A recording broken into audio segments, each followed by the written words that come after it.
turning dreams into reality. In the lab with the formula and chemistry. Your memories spark and motivate and make the industry shake. We put the balls in the place. I'm talking one chance at best, yes. Painting pictures for the culture, keep the brushes fresh. Flip the drummer, work the drummer, passion never rests. Freedom is a teacher under pressure, now we blessed. Yeah, it's one art, one shot, now the future is yours. Let's go. Hello and welcome to historic Muzzy Field in Bristol, Connecticut for Game 2 of the NECBL Championship Series between the Newport Gulls and Bristol Blues. I'm your host, Ben Mihaljevic, happy to be with you all for what could be the end of the NECBL season. Newport leads the series 1-0 after a 7-2 victory on Sunday.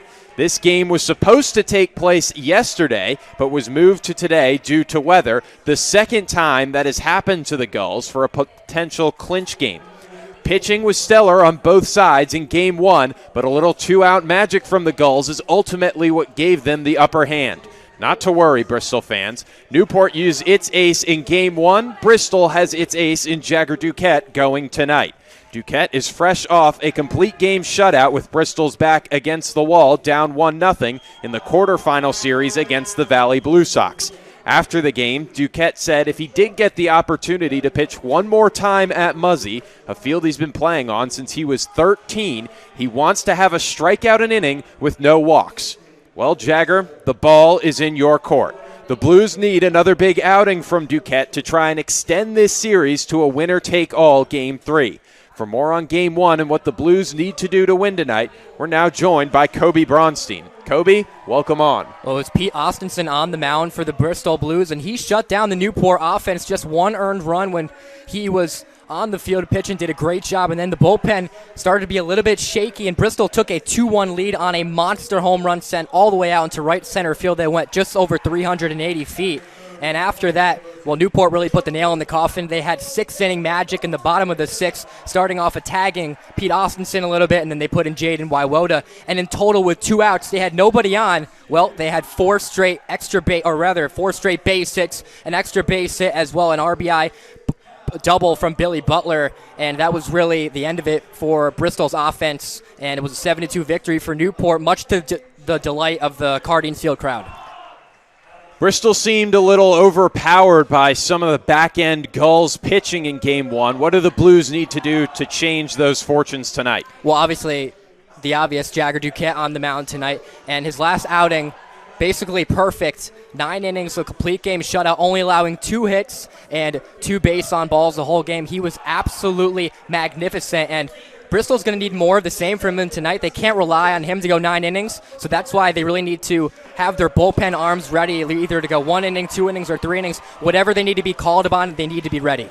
And for the Gulls, what needs to happen to win tonight? Because the pressure, in all honesty, is on the Blues. You're playing at home with your back against the wall. Newport, if it loses this game, can just go home and beat Bristol. Well, both of these teams have been used to having their backs against the wall. It was a stunning comeback in Game 1 of the first round against the Ocean State Waves, where Newport lost at Cardines, and then they won the next 2 where it wasn't even close. They were able to shut out Danbury. And the same could be said for Bristol when they lost Game 1 in a 13-inning thriller that lasted over 4 hours. And then, well, Jagger Duquette came on the mound, did his thing, and Bristol took care of business in Game 3. But again, for Newport, their offense is so good, and it's mostly the middle of the lineup that produces the most. That's where they got the 4 base hits in a row that put all their runs on the board. And the interesting thing about them coming into Game 1 of the NECBL Finals, 1 home run total for Bristol from Griffin Arnone. Make it 2 now, so he has all the home runs for Bristol.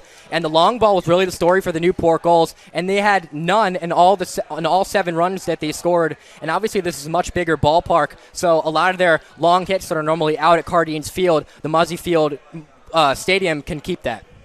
Field could certainly play advantage for the Blues today, keeping balls in the park. Well, thank you, Kobe. You've been great tonight. You were great with us all season, and hopefully this season lasts one more day for the Blues. We're going to take a quick break and be right back on the NECBL Network.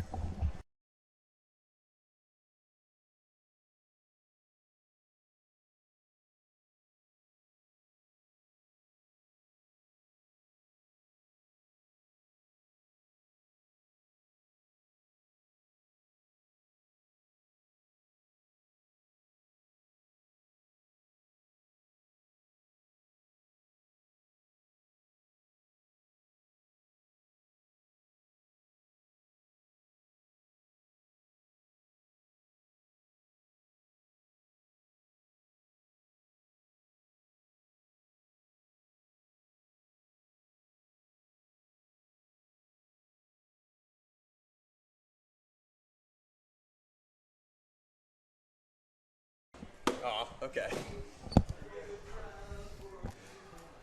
Welcome back to Muzzy Field. I'm Ben Mihaljevic, now joined by the voice of the Gulls, Quinton Pelzel. Quinton, welcome back to Muzzy.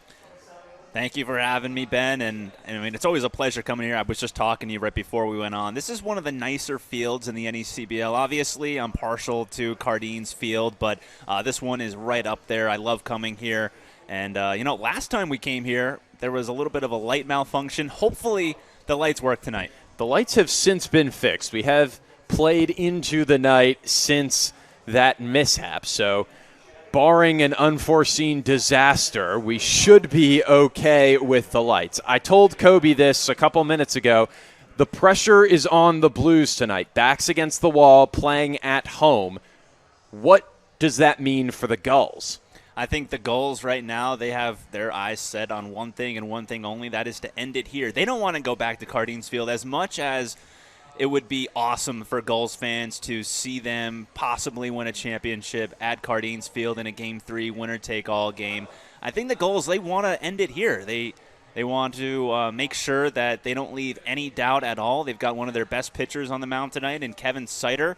He's got a 2.59 ERA this year, was an NECBL All-Star as well. So as long as you have one of your best pitchers on the mound and, of course, you have one of the best bullpens, you're always in this game. And I think the Gulls, they got their eyes set on winning this game and finishing it tonight. We said this as well before coming on air. The Gulls don't have an ace. They have three aces. Yeah, no, they do. We saw Santosh got him a couple nights ago, Kevin Sider, and then Jake Hunter, who I think is extremely underrated out of the three pitchers. I think he's probably the best one. He'll go tomorrow just in case we do get to a Game 3, but you can't go wrong with either one of these guys. Kevin Sider, of course, has been here. Santosh Gautam has kind of come out here. He's a rising sophomore. He was coming off of his freshman season at Brown, so he's kind of come out of nowhere. And then Jake Hunter, he's in his first year with the Gulls too, so it's been a very pleasant surprise. And then they're, of course, led by Kevin Sider, who last year had an ERA in the low twos, might have even been in the ones. That's how good he was, and he's just followed it up with another fantastic season this year as well. Grounds crew is currently looking at the field. It did rain a little bit. We had the pitcher's mound tarp and the home plate tarp come on. No big tarp came out, and the rain quickly passed. So we'll be good to play. It might be a couple minutes late. And Quinton, another thing Kobe and I talked about, the dimensions of the fields, very different. Newport, it is hard to hit the ball out because the fence is so high, but it's not very deep. We're here at Muzzy. It's the deepest park in the league. Yeah, at Cardeen's Field, obviously that 30-foot fence that goes around the outfield, and then down the line, it's pretty short. But if you can get under the ball at Cardeen's, it sails out, especially if you hit it into right center field, a little bit of a short porch out there as well. But here, I mean, it is a monument park out here. I mean, 405 out to deep center field. Down the line is 341, and then down the right field line is 328. That's probably the shortest to get it out of here. If you're a left-handed hitter, it kind of favors you a little bit, but still, I mean, it still takes a lot to get it out of here, and that's one of the main reasons why the Blues only have 2 home runs in the postseason up to this point. One of them actually came at Cardeen's yesterday or a couple days ago when Griffin Arnone hit that one. But, I mean, you can see why this is a pitcher's haven, and pitchers love to come here and, get their A-game on. This is the first time the Gulls are not facing Pete Austinson this year.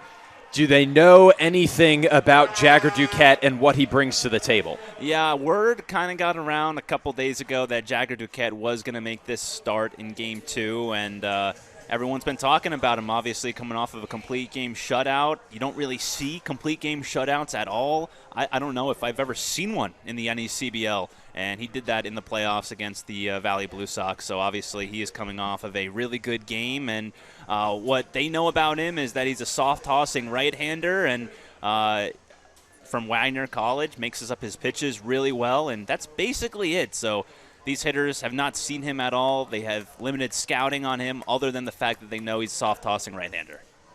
Yeah, and one of the big keys to that complete game, which we might see tonight, Jagger Duquette is not on a pitch count this summer, so he can go however deep the Blues staff feels comfortable with allowing him to go.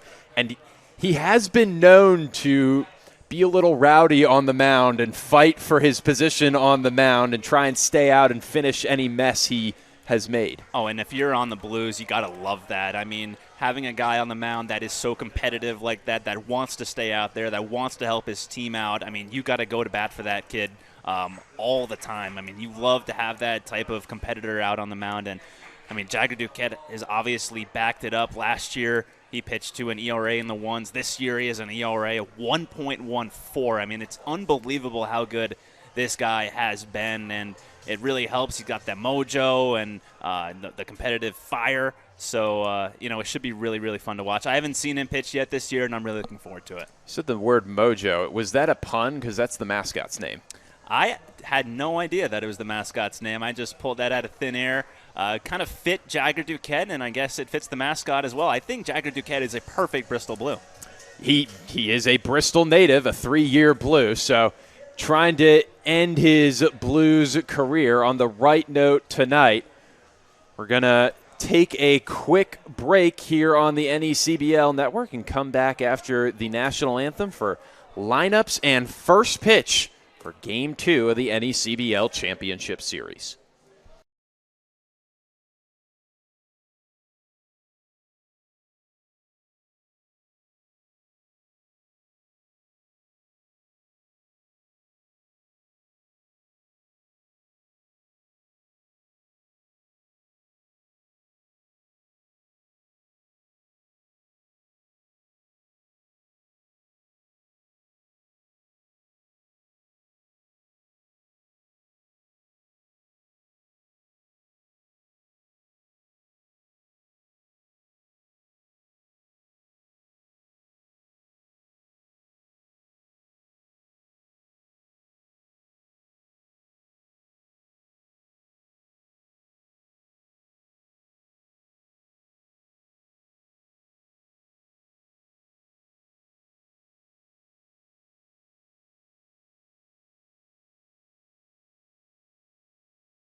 Well, here we go. Ben Mihalovic and Quentin Pelzel ready for first pitch from Muzzy Field.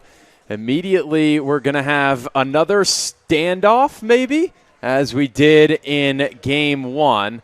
I don't know why the umpires hate that so much. I mean, let the kids just have some fun. It's a championship game, Game 2.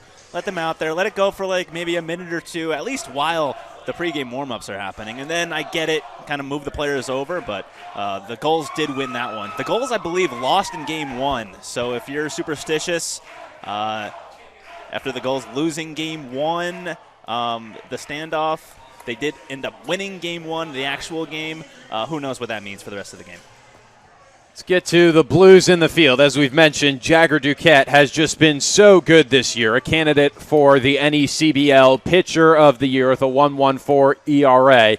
And who can forget the complete game shutout he tossed against the Valley Blue Sox to tie the quarterfinal series at 1, a series which Bristol obviously went on to win. Cal Perillo is now playing third base after the loss of Ian Battapaglia. Jordan Payton and Tyler Fode stay at short and second. Gavin Noriega is at first base. And then in the outfield, Griffin Arnone, the only offensive spark for the Blues in Game 1, an RBI single and a home run.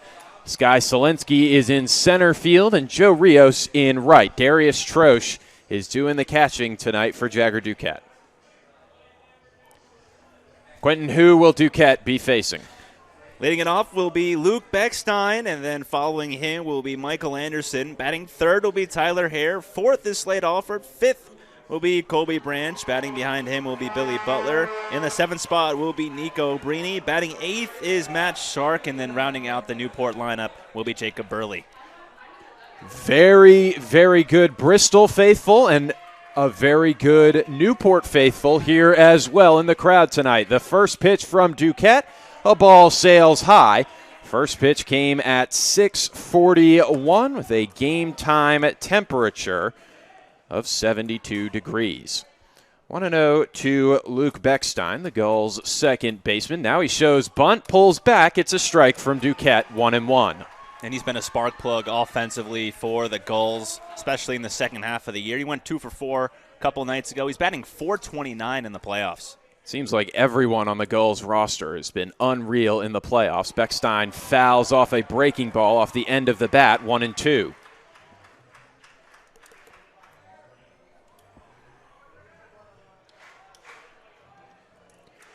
One thing Jagger Duquette does so well is he gets ahead in the count, and that's where he is right here.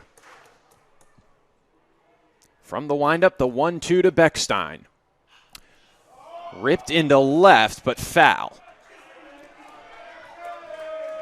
And you can instantly see the amount of movement that are on just basically all of Jagger Duquette's pitches, especially that breaking ball, just like a frisbee up there. His curveball has been one of the best in the league all season, especially against righties. Another 1-2. Fisted into right field. That's going to drop. Luke Beckstein leads the game off with a single. And that's been what he has done all season long for the Gulls, fighting in the at-bat, fouling off tough pitches, and then just putting the ball in play. Good things happen when you put the ball in play, and good things certainly happened right there for Beckstein. Beckstein is on, and here comes the big fella, Michael Anderson.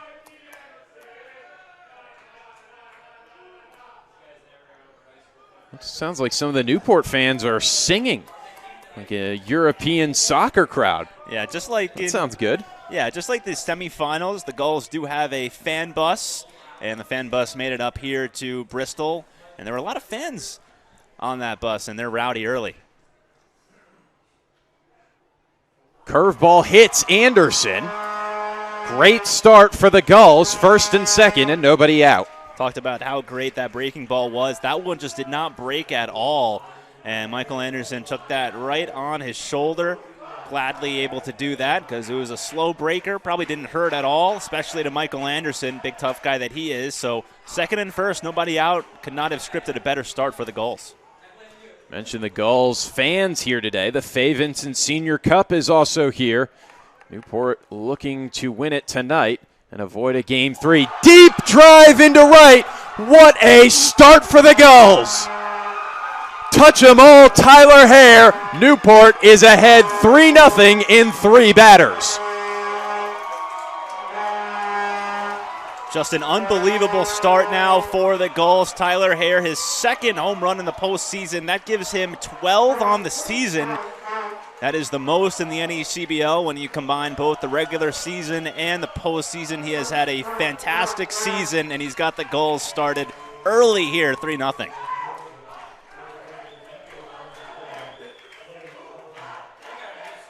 The best thing Bristol had going for itself was Jagger Duquette, and early Duquette has not had his best stuff, and the Blues haven't been a big comeback team all year and already find themselves in a 3-0 hole.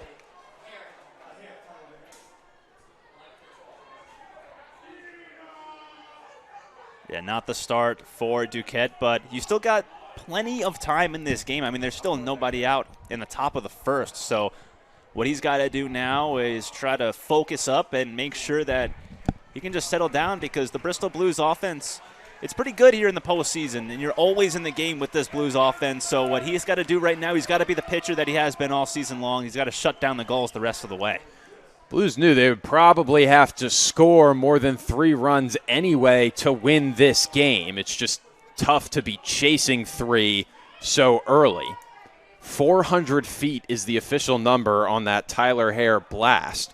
Slade Alford now stands in to the righty box. 1-0 to Alford, now 1-1.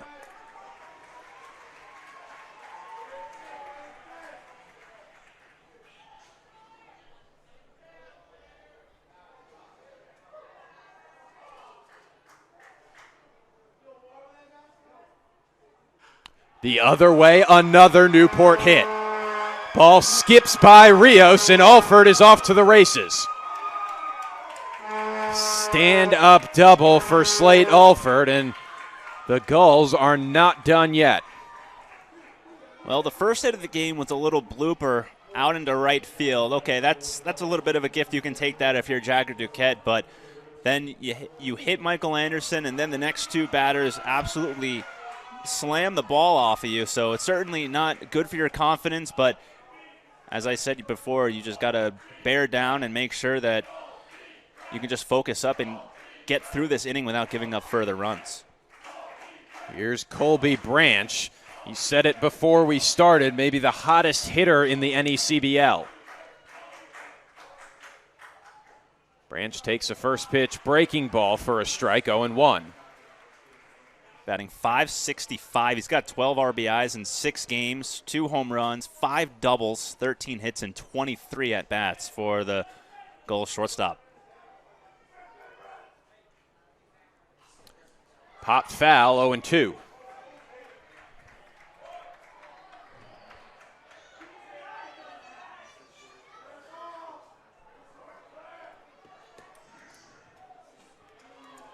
Duquette still looking for his first out. Colby Branch, the 5th Gull to step to the plate this inning.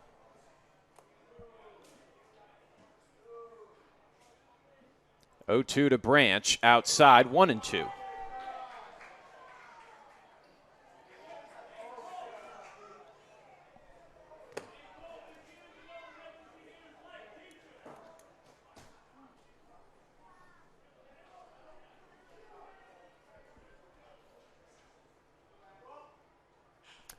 That one's cranked down the line, but foul again. It just seems like everything that Duquette is throwing is not fooling these hitters at all.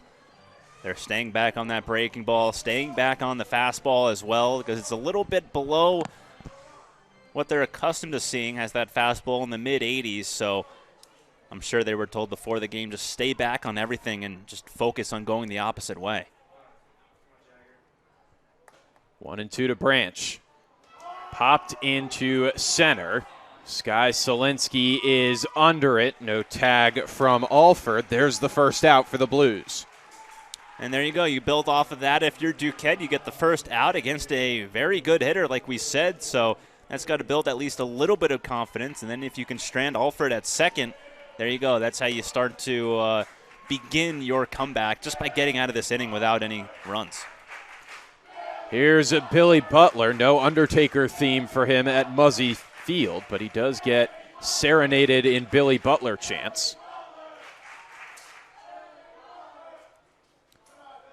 First pitch just low from Duquette, and already a little rattled because of the 3 runs, a little frustrated that he didn't get the call.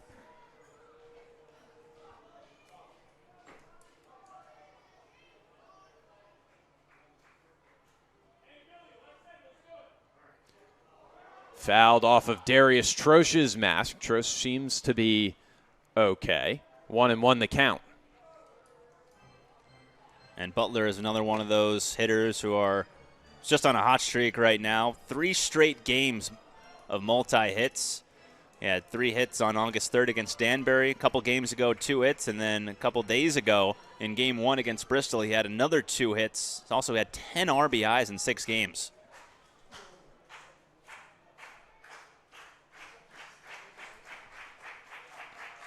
One and one the count to Billy Butler, the Newport left fielder.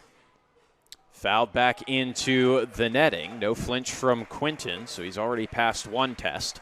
I'm used to it at Cardines Field.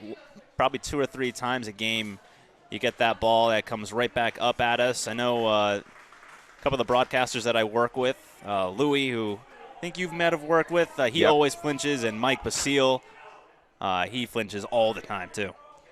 1-2 in the dirt, 2-2.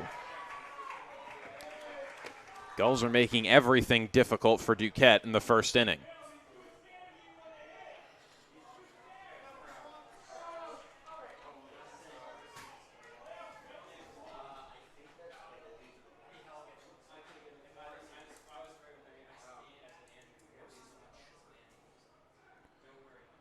Two.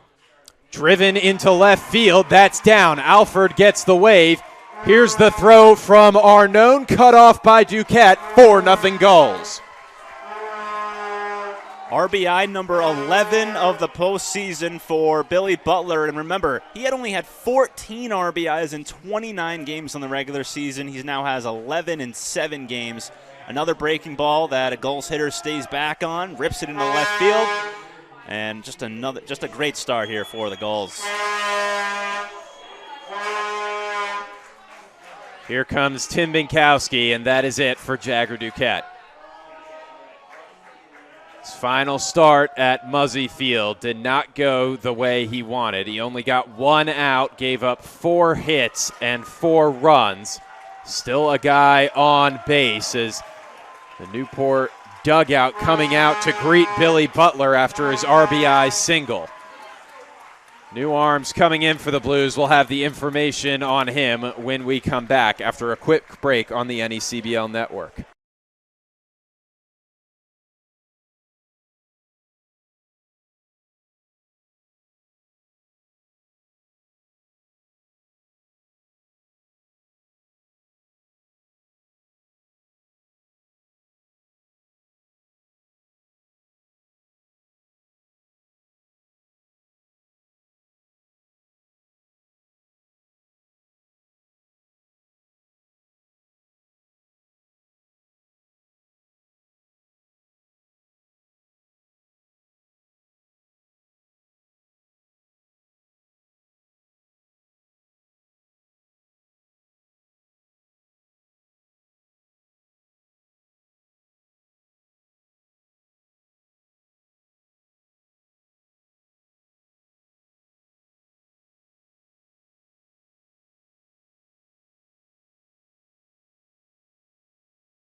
Well, to I think everybody's surprise, Jagger Duquette only got one out as the Newport Gulls poured on 4 runs in the top of the first inning, and there is still only an out in the top of the first. Nico Brini is up to bat for the Gulls. Billy Butler is on first. MT Morrissey is the new Bristol arm. Brini starts Morrissey off with a pop-up in foul territory. Perillo looking for it and makes the catch for the second out.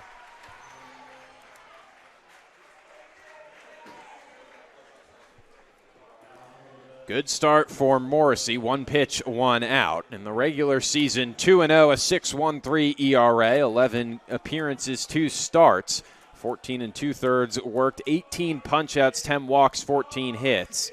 He's only made 1 appearance in the playoffs. That was a 12-7 win against Sanford. He struck out 2 of the 5 batters he faced.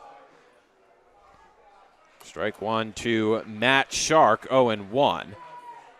Morrissey did come in and throw an inning in the 0-0 tie game. He was a 3-up, 3-down inning, so he's been good in limited work against Newport this year. 1-1 to Matt Shark. Yeah, not the start that the Blues wanted, with their ace getting taken out with only 1 out in the top of the first. But now it's Morrissey's turn. He's got to go at least a few innings here. He hasn't worked more than an inning and 2/3 all season.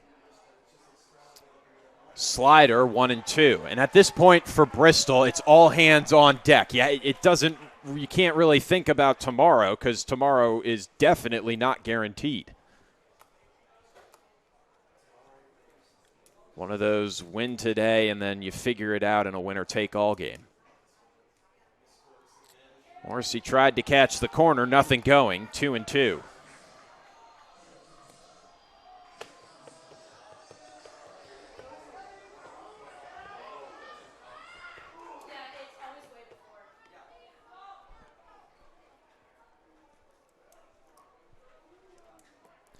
Morrissey working from the stretch. Butler on first. Ground ball to Peyton at short. He goes the quick way to Fody, and that's how the inning comes to an end. But the Newport Gulls strike first in a big way. 4 runs in the top of the first inning, highlighted by a Tyler Hare 3-run home run. It's Newport 4, Bristol coming to bat on the NECBL network.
For 0 Newport in Game 2 of the NECBL Championship Series. The Gulls lead 1-0, looking to clinch tonight at Muzzy Field. Kevin Sider comes to the mound with a 4-run cushion already, more than he could have possibly asked for coming into his start today.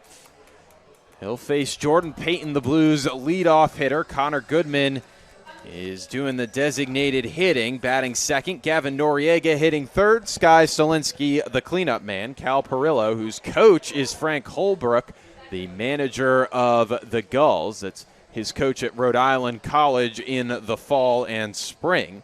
Joe Rios is in right field batting sixth. Tyler Fody batting seventh. Darius Trost catching tonight in place of Billy Sullivan batting 8th, and Griffin Arnone rounds out the order. And pitching for the Gulls, 5-1 right-hander. Kevin Sider's got a 2.59 earned run average, and this will be his 10th start of the season when you combine the regular and postseason. Did make a start against Ocean State in Game 1 of the quarterfinals. Gave up 4 runs in 2 innings. Peyton shows bunt. Sider goes up and in with a fastball, 1-0. I think the most interesting stat about Sider, 50 strikeouts compared to 7 walks. 2-0. Blues are in a big hole, but it's not insurmountable, and you got to start early. 3-0 to Jordan Payton, and this is a good start. Just need base runners. Payton not going to hit you a home run, and there's no one on, so you can't tie the game with one swing, but little by little, you claw back. Right down the middle, 3-1.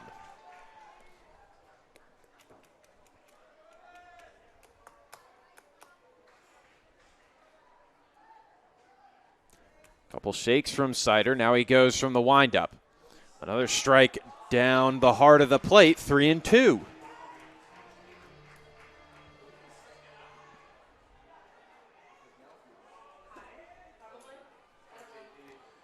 Big pitch here from Kevin Sider.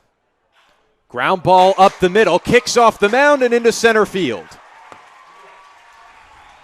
So Peyton starts the Blues order off the same way the Gulls leadoff man, Luke Beckstein, started the game. Yeah, not how you want to start if you're Sider. He got down in the count 3-0 and then had to come back with 3 straight fastballs right down the middle. And on third one, Peyton did not miss it. Just hit it right back where it came from. And just like you said, Ben, good start for the Blues. Here's Connor Goodman, strictly a designated hitter in the spring at Maine. That's what he's been doing for the Blues. He looks at strike 1. The good news for Sider is after those 3 balls, he's come back and just thrown strikes.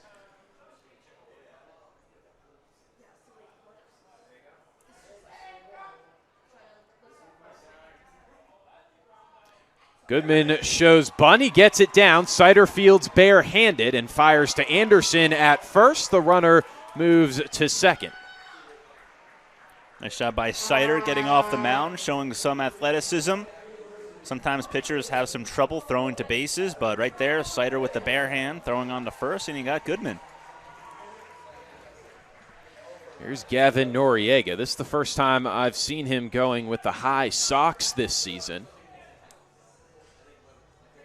Kevin Sider wants a new ball to work with.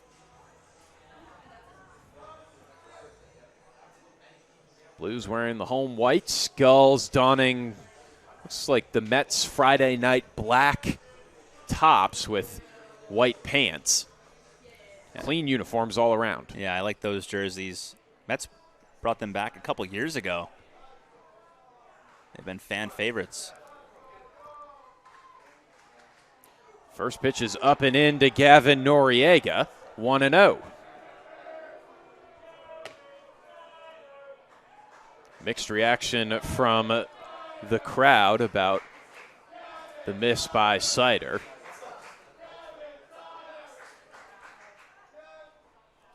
Off speed, catches the corner, 1-1.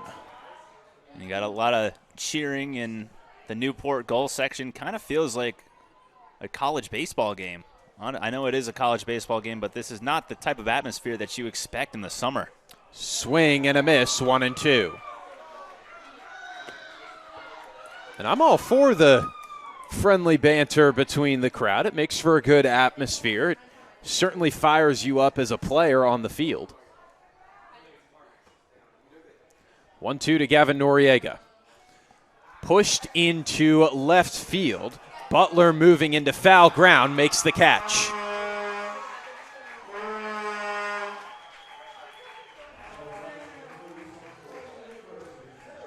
So that brings Sky Solinsky to the plate to tune a Could You Be Loved by Bob Marley. That was a tough play for Butler, too, going over towards the fence in foul territory. It was going to be a tough play. Had to negotiate the warning track and the fence, but did a nice job making the catch. Especially a field you're not used to playing at. Slinsky takes the first pitch inside at the belt, 1-0.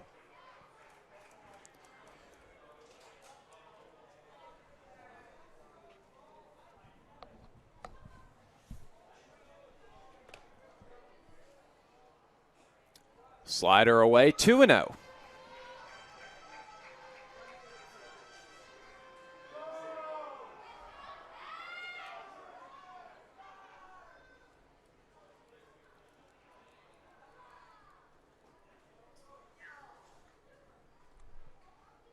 Three-0.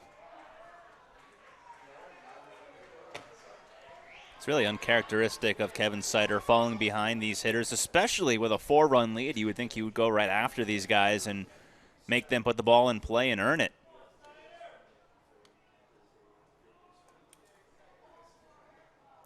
Four-pitch walk to Sky Selensky.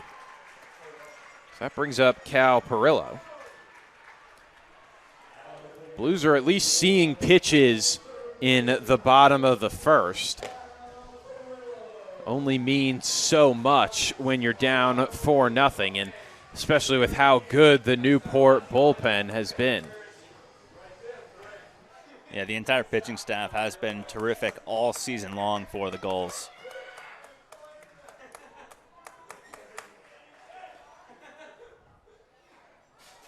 Fastball right down the middle.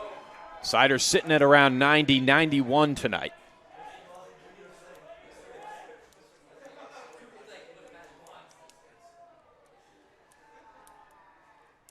Oh, 1 to Perillo. A weak tapper. It's in fair territory, and no one recognized it.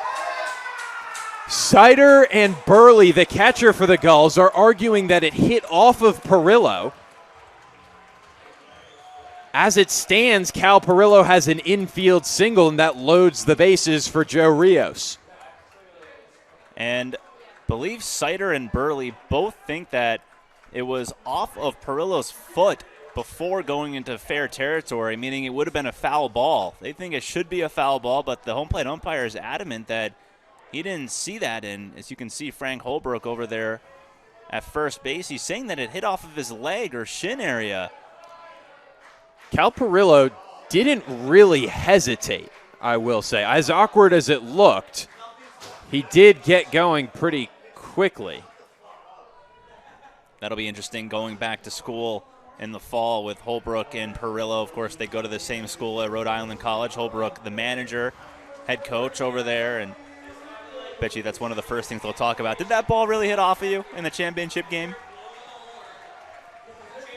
Could play a big factor in this game. The Blues had the bases juiced with 2 away. And here is Joe Rios. Even a single could cut this Newport lead in half. Sider from the stretch pumps a fastball down the middle, 0-1 to Rios. Yeah, and that's what I said in the first inning after Duquette gave up that 3-run home run to Hare without even getting an out. I mean, there's still plenty of time left in the game. You're a good inning away from getting right back in it, just like right now. 1-1 to Joe Rios.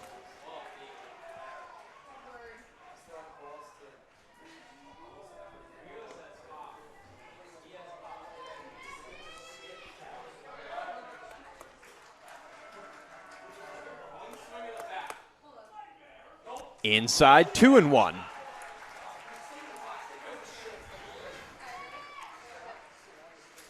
Anxious Bristol crowd gets more and more excited with every ball dealt by Kevin Sider.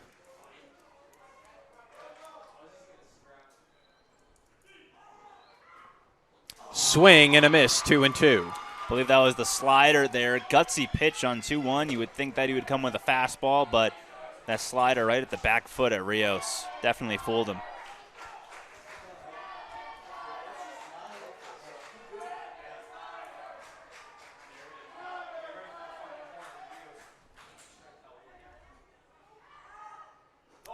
Three and two to Rios. Runners will be going 3-2, 2 away.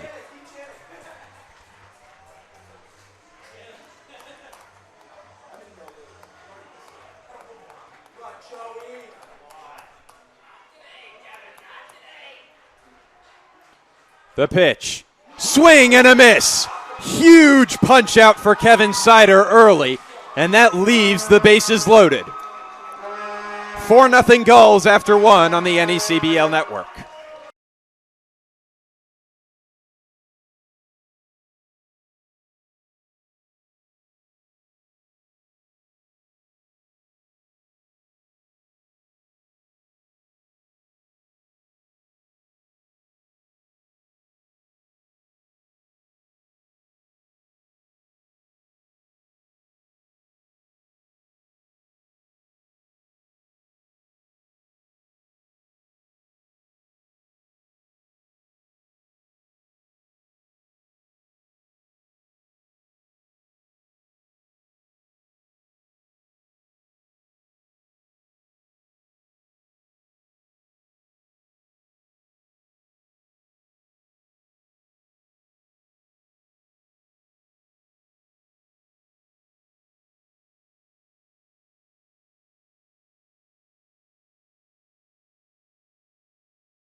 Ben Mihaljevic and Quinton Pelzel out for the second inning at Muzzy Field.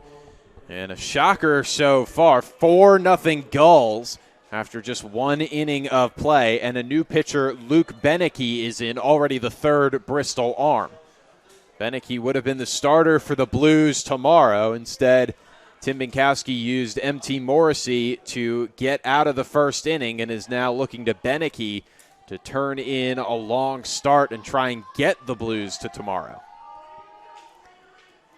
Beneke faces Jacob Burley, who cuts and misses. 1-1 the count. And this is what sorry to cut you off. This is what we talked about in the first inning. You don't have a tomorrow, so if you're the Blues, you have to operate like there is no tomorrow and just throw any pitcher you can to get through this. Cut and a miss from Burley, 1-2. Beneke turned in a great start at Valley in Game 3, a game where he was on the right side of a bunch of run support. He got the win over 5 innings, 2 hits, a walk, and 6 punch-outs. Burley with 3-hopper to Jordan Payton, who charges in and throws him out for the first out of the second.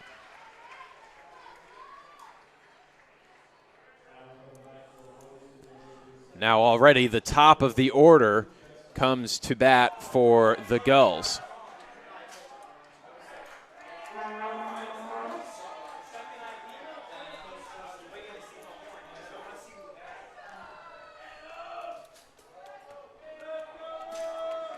Here's Luke Beckstein. He singled and then came around to score on the Tyler Hare home run. Takes a strike from Beneke, the Northwestern product.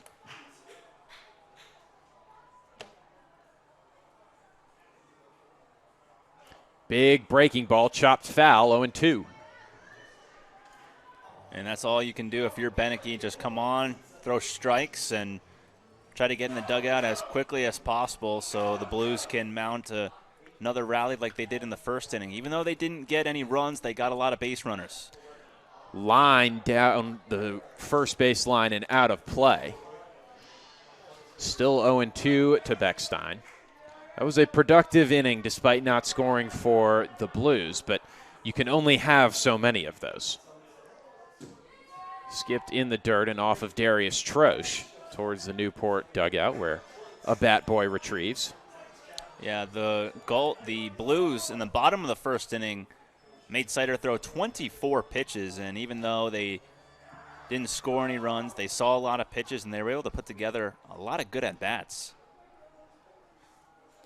Another foul ball from Beckstein, doing a good job staying alive.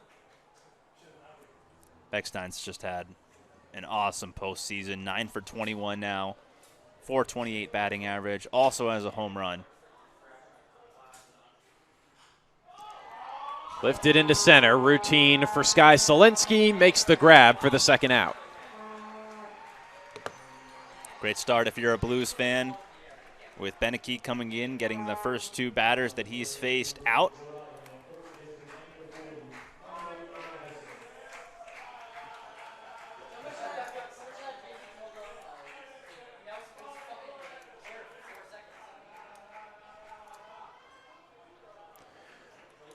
Michael Anderson stands in, looks at ball one, just off the corner. Beneke shakes his head in disagreement, but it's not his decision.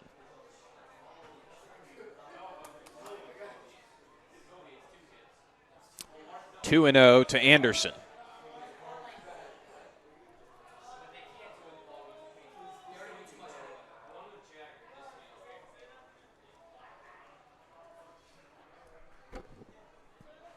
Big cut and a miss. Anderson wanted a deep shot on the fastball from Beneke. The 2-1 is the count.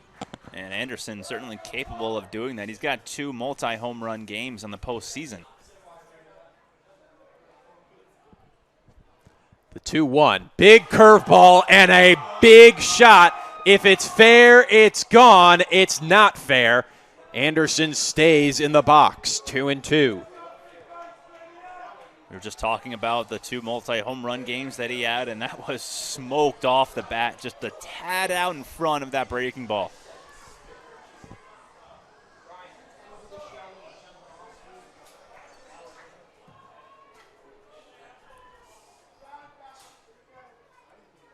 2-2 to Anderson. 3-2.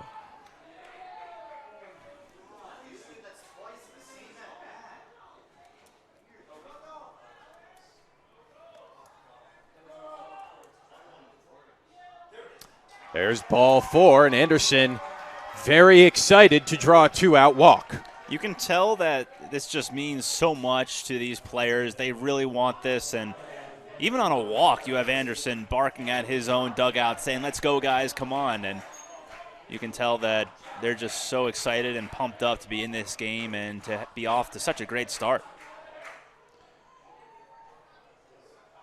Upstairs to Tyler Hare. As we know, you got to be careful with him. Hare had the 3-run shot back in the first inning.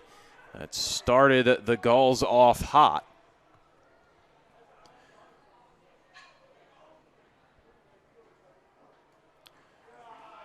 Low 2-0, and now Darius Troche wants to talk with Luke Beneke. Going back to your point about spirit, it seems like the Gulls might be the most spirited teams in the NECBL. I know Danbury was up there as well, and Bristol obviously good, but that's what it takes to make it this far is the guys don't know each other coming in, but they have to be best friends if they want to make a run. Yeah, and they certainly are. I mean, they were loose on the bus, they were cracking jokes, and that's really what it is. Hare wanted it all again, 2-1 the count. And it definitely helps when you have a fan student section that you do here. I mean, how many other teams travel as well as the Gulls do? There's not many others in the NECBL. Way outside, 3-1.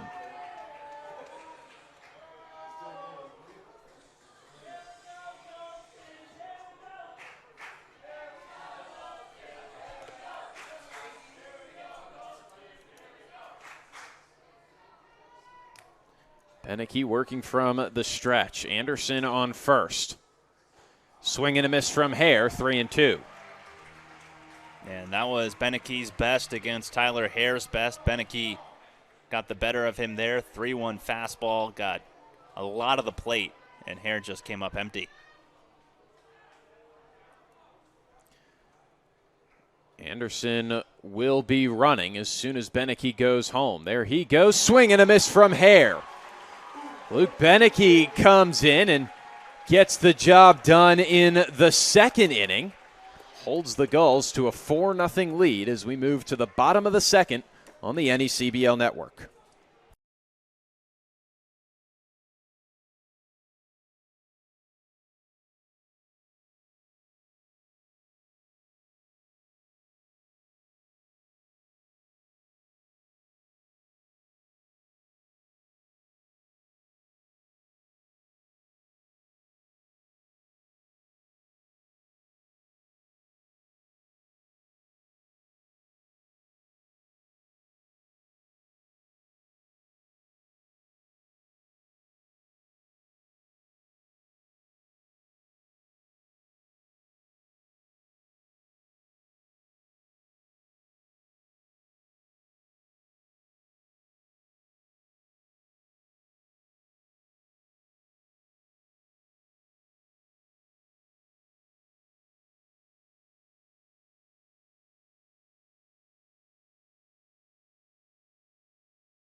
Sider likes to get in and throw it.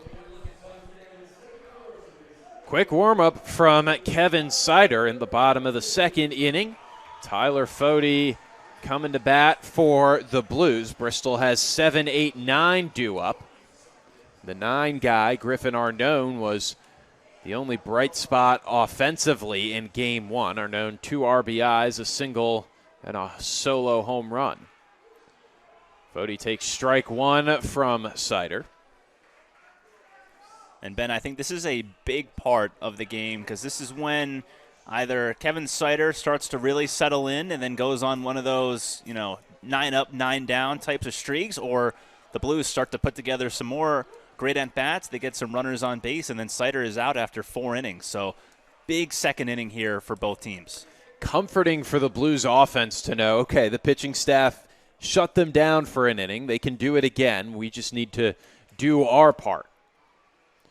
2-1 is the count to Tyler Fode. Swing and a miss, 2-2.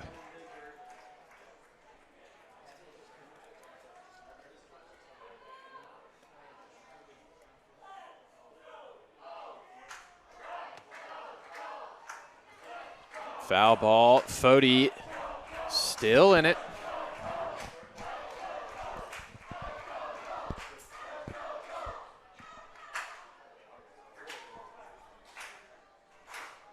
A 2-2. Inside, 3-2. I mean, if you're listening at home, you would think this is a Newport Gulls home game. The amount of cheering that you hear. Yeah, I haven't seen a fan section travel this well. And going on the road, sometimes you don't hear fans this loud. As Fode gets the walk with a full count. So Bristol getting base runners on. It's now about pushing them across. 2 walks now for Sider. He also fell behind 3-0 to the leadoff man, Jordan Payton. So early on in this game, just not showing that command with his fastball. And until he's able to do that, these hitters will be laying off of basically any pitch until Sider can demonstrate that he can throw strikes. Darius Trost shows bunt, pulls back. Jacob Burley, in disagreement, sort of leans back as if to say, how is that not a strike? 1-0 the count to Trosh. Tyler Fode's got to be careful. Make sure the bunt gets down before you try and advance to second.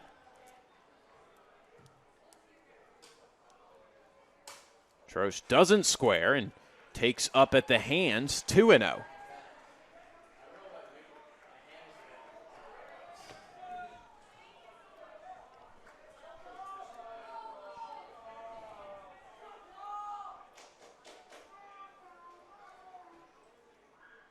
Swing and a miss from Trosh, 2-1.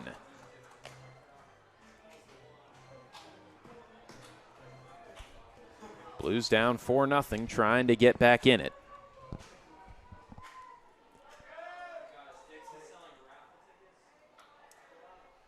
Now Trost squares, and a throwback from Sider. Fody is in time.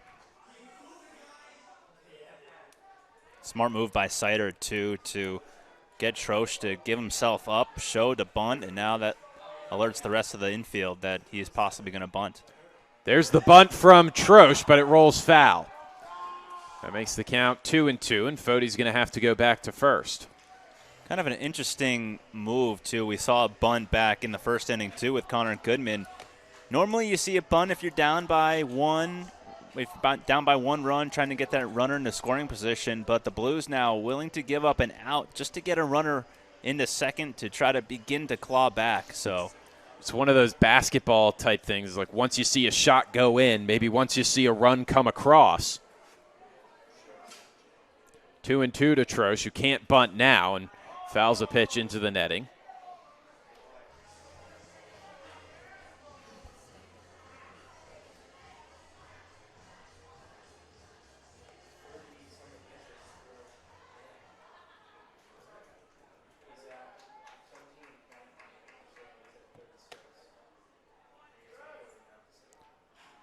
Trost with a little blooper into left center, and it's down.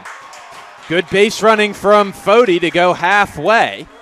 He advances to second, and Bristol has first and second with no one away. And how about the bottom part of this Blues lineup with Fody with a really good at-bat, drawing the walk, and then Trost didn't hit it too hard, but hit it where they weren't. So second and first now, Griffin Arnone, who you've mentioned it a couple times now in the broadcast. Arnone has been the lone bright spot offensively for the Blues. And he's got 2 home runs, the only 2 home runs the Blues have this postseason. Home run would certainly help the Blues right now. Arnone from the left side shows bunt, pulls back, throw is behind Fody and skips into center field. Trost moving to second, he slides in safely. Fody's at third. Bristol has second and third with nobody out. Burley had a good idea trying to throw it behind the runner at second base, which was Tyler Fody, but unfortunately for Burley, the throw was a little wide, and Colby Branch couldn't come up with it. So second and third now, Arnone does not need to bunt, and he can swing away. Really good opportunity for the Blues to get their first runs of the game. E2 has been assessed to Burley. Arnone takes inside, 2-0. Here comes the pitching coach, Kevin Winterode, sensing some tense moments here and possibly sensing that Kevin Sider needs a little bit of a breather just to regain his thoughts. So Winterode going out there.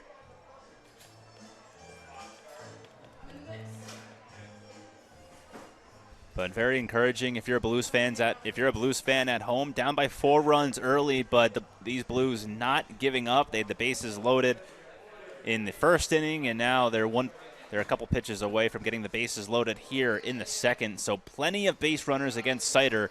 When is that first hit going to come, though? First big hit, I should say. Finally, the meeting comes to an end.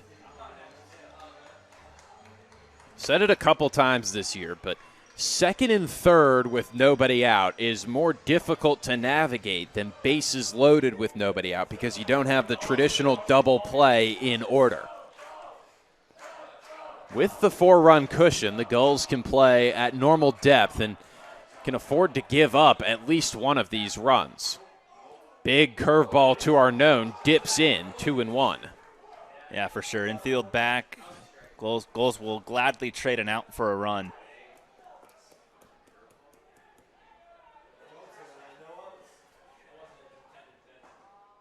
Arnone pops it up. Hare catches. Fody takes a few steps. Nothing going. It looked good off the bat, but maybe the bat broke a little bit as Connor Goodman's checking it out. Just got under that one. Sider threw a 2-0 breaking ball that got the outside corner of the plate, and then a 2-1 breaking ball. So we doubled up on that slow curveball, and Arnone this time was ready for it, but he just was out in front. Might have got it towards the end of the bat and a little under. He timed it well, just not good execution. Now Jordan Payton.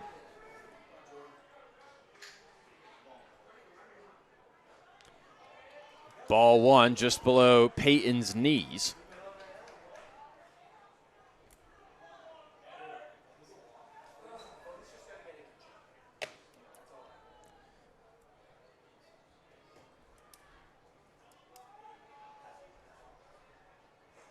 Upstairs, 2-0. Still no action in the bullpen for the Gulls, so this is Sider's inning for the foreseeable future.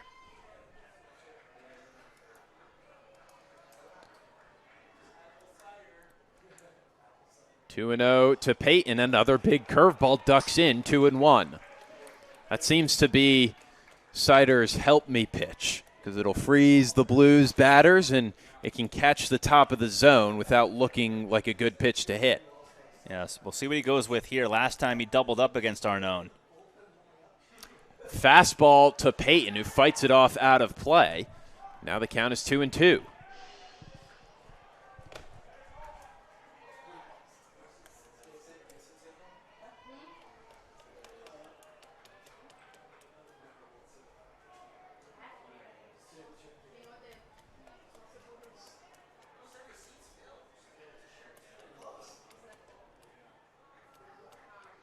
The 2-2 to Payton.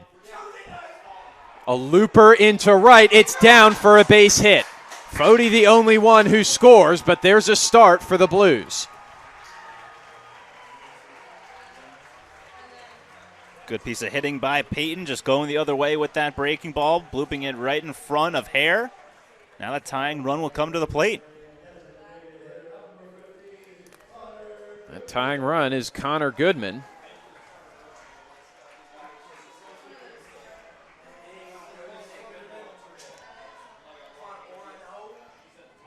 Goodman doesn't have the most power, but a very good contact hitter, and that will work for the Blues. Swing and a miss, 0-1. Might see Jordan Payton break for second in order to extend this inning and take the double play out of order.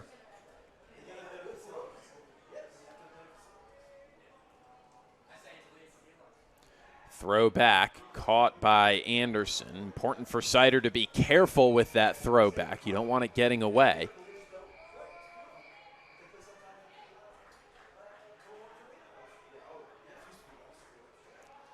Oh, 0-1 to Goodman. It's through. 4-2 Newport.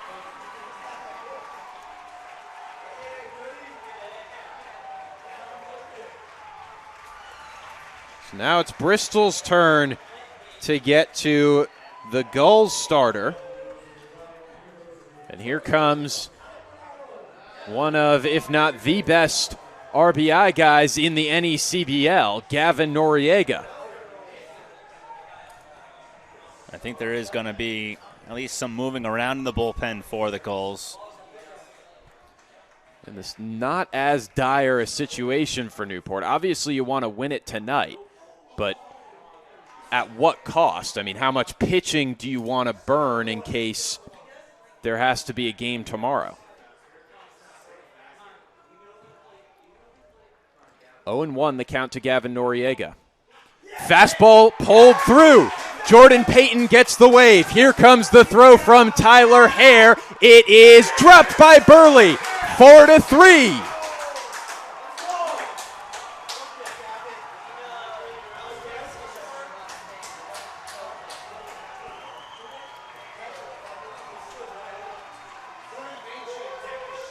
Connor Goodman went first to third, and with one out, the Blues still aren't done.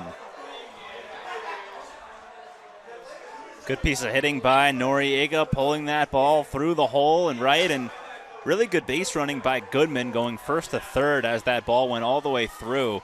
So now the tying run is at third with less than 2 outs. Sky Solinsky is the batter.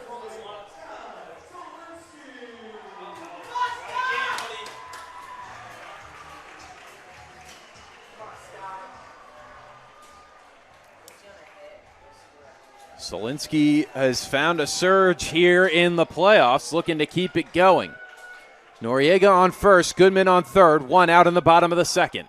It's popped into foul territory. Anderson moving over, out of play, and onto the 10, 0-1.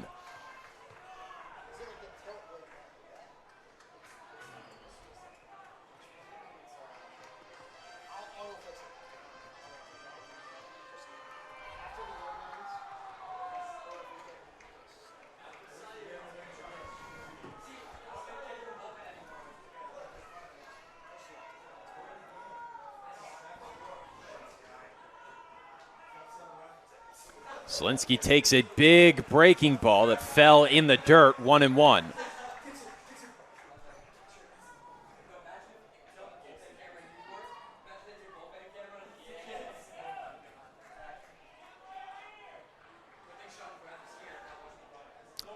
In the dirt, 2-1 to Solinsky. And this is the patience from Blues batters that wasn't there at times during the regular season.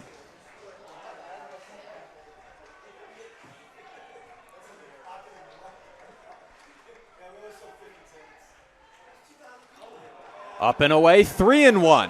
Sider came into this inning having thrown 24 pitches. He's now at 54.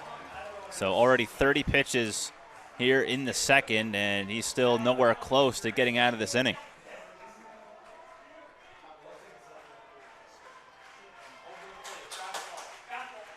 Breaking ball right down the middle. Solinsky didn't like it, and he takes it for a strike, 3-2. Noriega started and stopped at first. Interesting to see if he'll go here.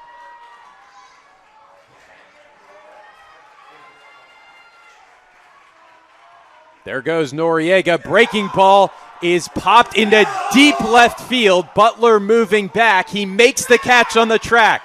Here comes Goodman, and we are knotted up at 4.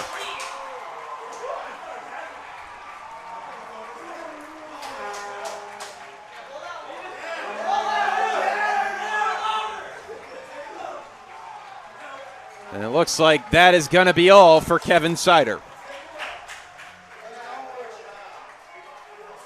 Yeah, who would have thought we see one of the best pitching matchups in the NECBL all season? Kevin Sider and Jagger Duquette, both of them are out before the second inning even ends. Well, we're going to take a break before we figure out this new arm, and we'll come back with more information on the other side on the NECBL network.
New arm for the Gulls is Grant Umberger. He comes in with 2 outs and Gavin Noriega on first. He's a lefty and will face Cal Perillo, and Quinton has more.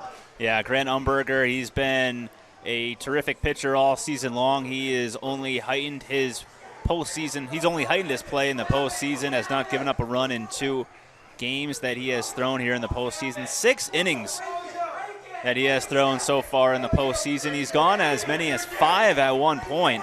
Went 5 innings in a game against Danbury 5 days ago Gave up 3 hits, no runs, 3 walks, and 4 strikeouts. So he's capable of going at least 5 innings, and he is the bullet that Frank Holbrook has. If there was any question as to whether the Gulls are trying to win this game, they certainly are by bringing in Grant Umberger.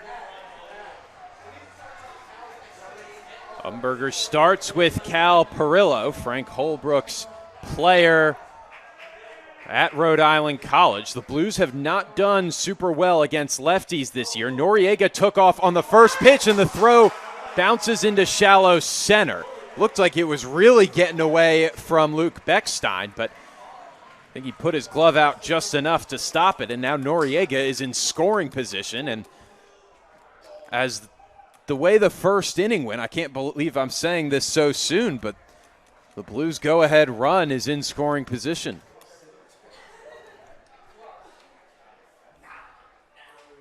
One 1-0 to Cal Perillo. Big swing and a miss, 1-1.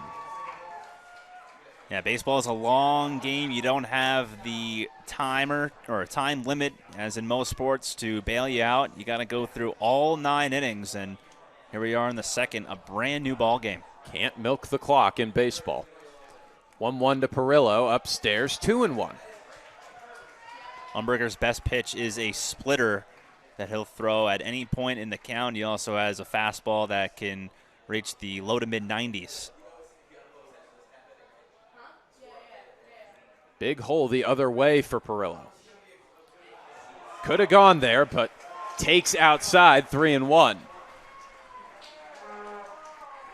Beckstein is covering second base, and Anderson playing straight up, so that means a lot of room on the right side of the infield. The 3-1 from Umberger. Swing and a miss, 3-2.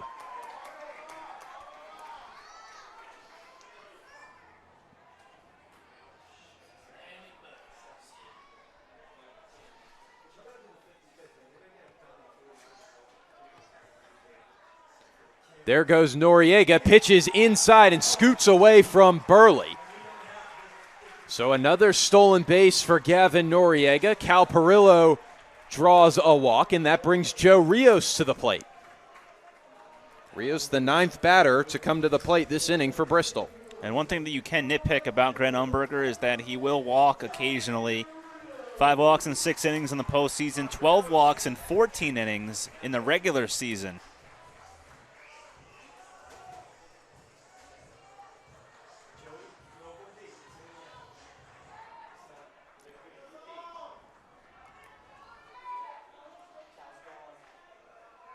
First pitch to Rios is popped up on the infield. Anderson moves into foul territory and makes the catch to extinguish the fire.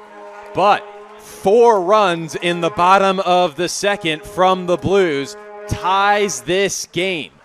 4-4 as we move to the third on the NECBL network.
Ben Mihalovic and Quentin Pelzel out for what is an early barn burner. Game 2 of the NECBL Championship Series. Newport leads the series 1-0, but tonight we're knotted up at 4 after just 2 innings of play. Gulls had a 4-0 lead with their ace on the mound, and all of a sudden now it's 4-4, so both teams getting haymakers in early. Slate Alford was at Mississippi State, now transferring to Georgia. Takes ball 1-0. 2-0 to Alford. Luke Beneke is the Bristol pitcher, the scheduled starter for tomorrow if the Blues were to win tonight. But Tim Minkowski figured down 4-0. It doesn't matter. You have to win tonight. Alford rips the 2-0 into right center. Rios is back, and he makes the catch for the first out. Nice job by Alford going the other way with that pitch, but unfortunately, Muzzy Field pretty big, especially when you get out to the gaps, and Rios was easily there to make the catch.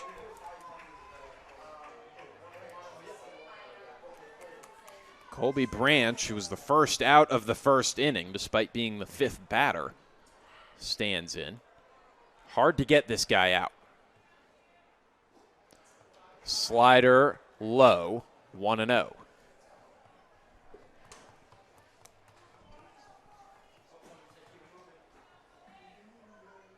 Beneke working from the windup, deals a fastball just above the belt, 1-1.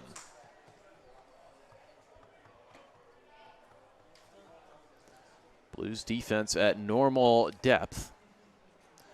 1-1, chop to Perillo at third, fields it on the hop and tosses over to Noriega for the second out. And now, all of a sudden, it's Bristol with all the momentum. And Cal Perillo at third base, this is not his normal position, right? So, I mean, he's getting the start now. Past 2 games at least, he's been at third base, and he's looked very, very good over there. So he and Frank Holbrook can discuss not only if his little single in the first inning hit him, but also potential playing time at third base. I was going to look to see who was up to bat next for the Gulls, but the Newport crowd told me it was Billy Butler, and he swung and missed at the first pitch, 0-1. Yeah, he's been a fan favorite from the get-go this season. They love him in Newport. 1-1. I feel like a good walk-up song is the easiest way to become a fan favorite. Yeah, the Undertaker with the couple gongs that you hear. 1-1 to Butler. Popped up on the infield. Noriega seems to be under it. He makes the catch. Bristol sits Newport 1-2-3 for the first time tonight. Blues have momentum going to the bottom of the third. We're tied at 4 on the NECBL network.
Grant Umberger still on the mound, now trying to match Luke Beneke. Little cleanup guy action for both teams. Tyler Fode is the leadoff man. He's the guy who started the bottom of the second for the Blues. Umberger 1-0 during the regular season, a 1.88 ERA. First pitch to Fode, and he blows it right by him, 0-1. And it's really important for Umberger to go out there and just like the Bristol Blues pitcher Beneke did, he's got to go out there and have a quick inning here. 0-2 to Tyler Fode.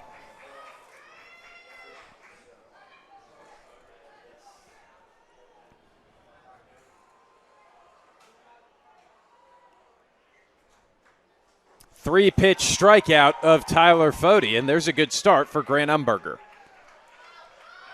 Umberger during the regular season averaged just about 2 strikeouts per innings pitched. And he goes up in the strike zone to get Fode there. Lefty-lefty matchup. And that definitely favored Umberger.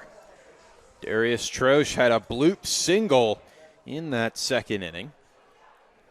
First time facing Umberger. Umberger skips the first pitch in the dirt, 1-0.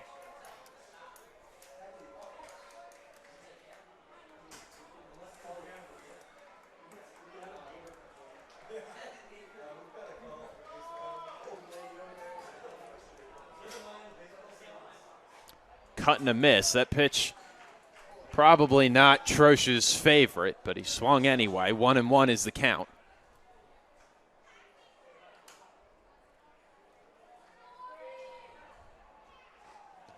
Another swing and a miss from Troche. 1-2. Umberger looks very good here in the third. Yeah, he's been lights out in the postseason, and the Gulls certainly need him to be lights out here. Just one more time for the Gulls. Swing and a miss from Troche. Back-to-back punch-outs for Grant Umberger. He's had as many as 8 strikeouts in a single bullpen appearance, so certainly capable of racking them up. And he can go a long distance, too. About 4 or 5 innings you can probably expect from him tonight. Griffin Arnone trying to extend the inning.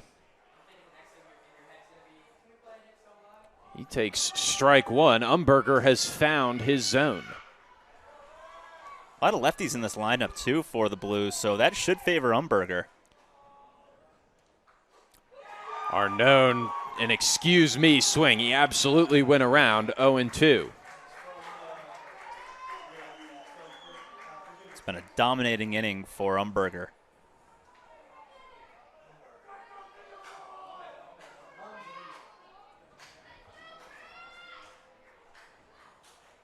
Up and away, 1-2.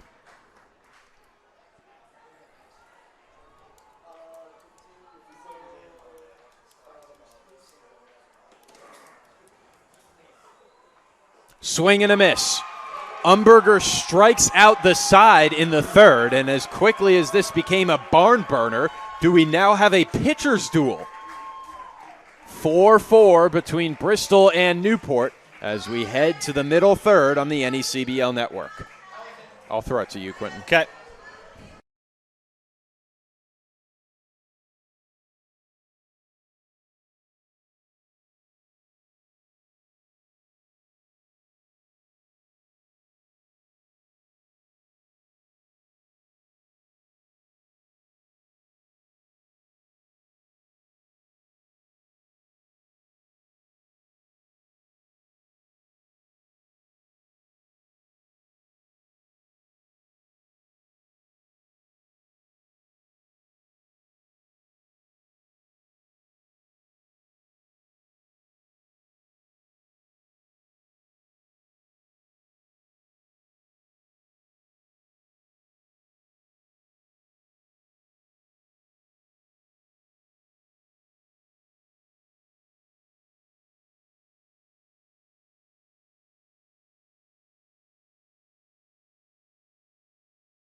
Ben Mihalovic out for the middle third on the NECBL network, and it's my turn to throw the play-by-play duties over to the voice of the Gulls, Quentin Pelzel. Quentin, take it away. Thank you, Ben. I appreciate that. An exciting first 3 innings. You thought the Gulls were going to coast to a Game 2 victory, get their 7th NECBL championship, but not so fast, say the Blues. They came back. They scored 4 runs against the Gulls ace in the bottom of the second, and here we are, brand new ball game, 4-4. Luke Beneke back to the mound, and he throws a first pitch outside, 1-0 now to Nico Brini.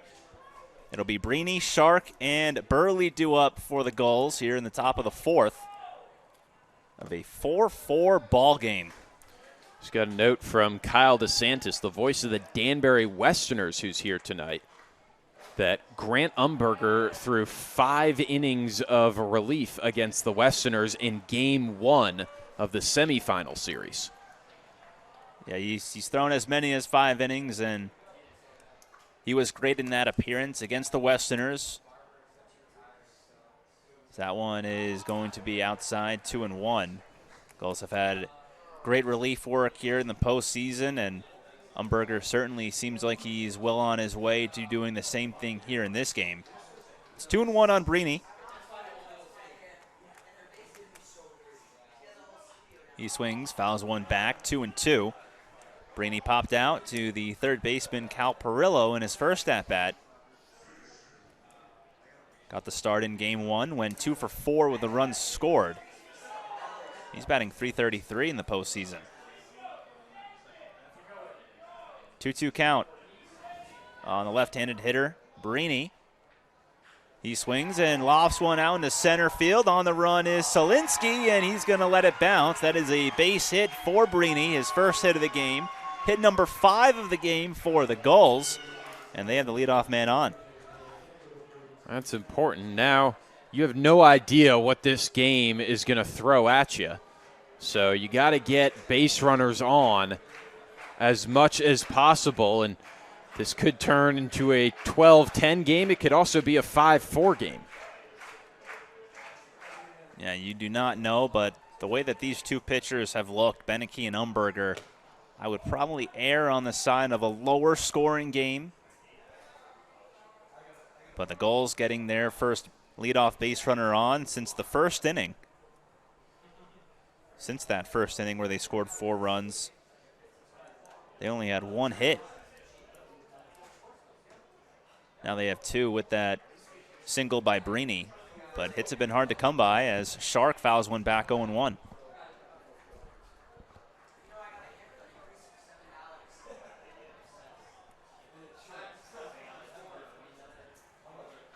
Brini does have some speed at first base. Shark has tremendous power, was an NECBL All-Star this year for the Gulls. The 0-1, swing and a miss, 0-2. Postseason, it's been a little bit of a struggle for him. 3 for 23. Does have a home run. 3 runs batted in, went 0 for 3 with a couple strikeouts in game 1 of this series. Big hole on the right side of the infield, 0-2, and that is outside, 1-2. And actually before that, so it's no pitch, it was a balk. Beneke did not come set, so Brini heads to second base. That pitch that Beneke threw did not count, and the umpire is saying 0-1, but the home dugout, Blues are saying that it's 0-2, and I do think it is 0-2, but the umpire said 0-1. I think even Frank Holbrook is saying it's 0-2.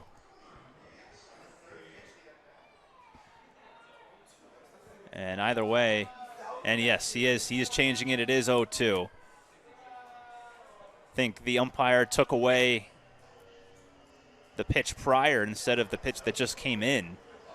Even though Beneke did throw on that balk, it's a no pitch. And Brini gets second base. So the Gulls will have a runner at second. It is 0-2. Nobody out. Matt Shark at the plate. Beneke still shaking his head. He thought he came set.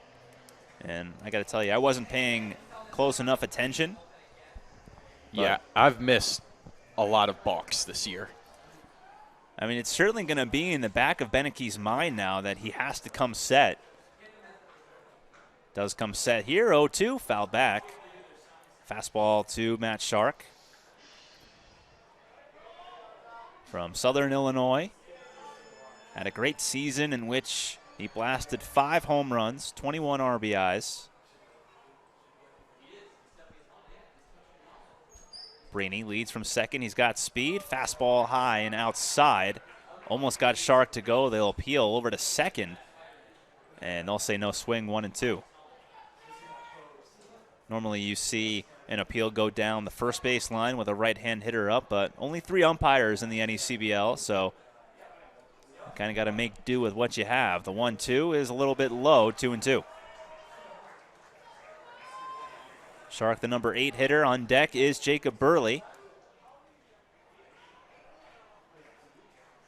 Lights are on here at Muzzy Field. 2-2. Swung on and missed strike three. Beneke threw it right by Shark, and there's one away.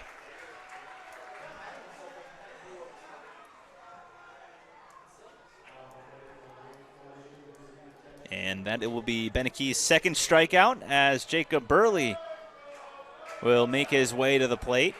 Brini still at second.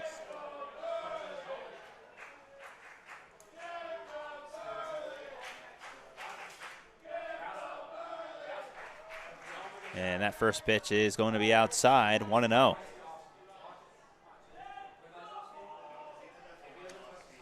Gulls won game one, 7-2. It's a best of three championship series. If the Gulls win tonight, they are NECBL champions for the first time since 2014. The Blues, if they win, the series goes back to Cardines for a winner-take-all game three. It's only Bristol's third year in the NECBL, so Blues have not won it yet. It's just awesome to see the progression from this Blues team when they first entered the NECBL, one of the worst teams, and then last year being one of the best teams, tying the NECBL record for wins, and now here they are putting it all together, getting to the championship round. 2-1, line the other way, foul ball, 2-2. Blues have been doing it with their pitching staff here in the postseason. One of the best pitching staffs all year. But in this game, they're going to have to do it with their offense.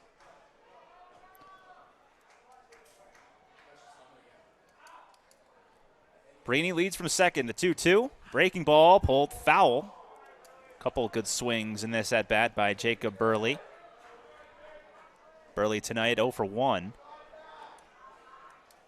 Grounded out to the shortstop Jordan Payton in his first at-bat.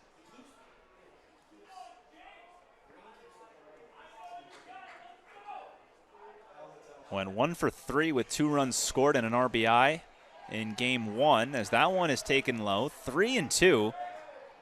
On deck is Luke Beckstein, the leadoff man for the Gulls.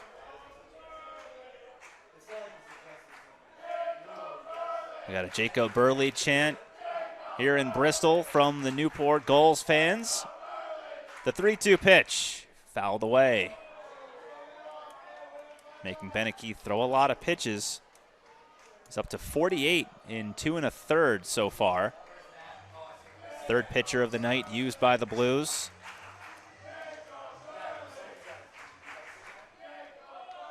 And before a 3-2 pitch, Troche will head out to the mound. Beneke has thrown as many as 5 innings in a game. Did that actually 6 days ago against Valley. That was a 10-3 win for the Blues. He went 5 innings and did not allow a run. Gave up just 2 hits, a walk, and 6 strikeouts. 3-2 pitch. That is hit to the right side. First baseman Noriega hoping for a play, sliding, and he can't come up with it. It's a foul ball. Would have been a spectacular play by Noriega.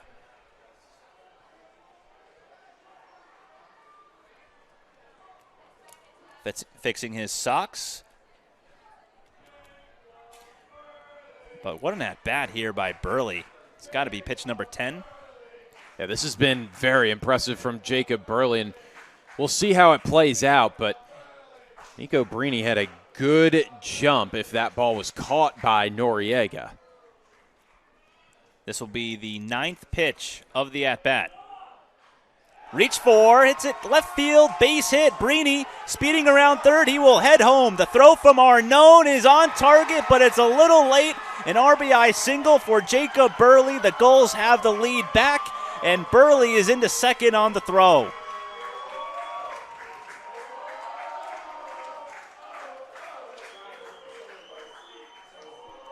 What a turn at bat by Jacob Burley. And the Gulls have the lead, their first lead since the first inning.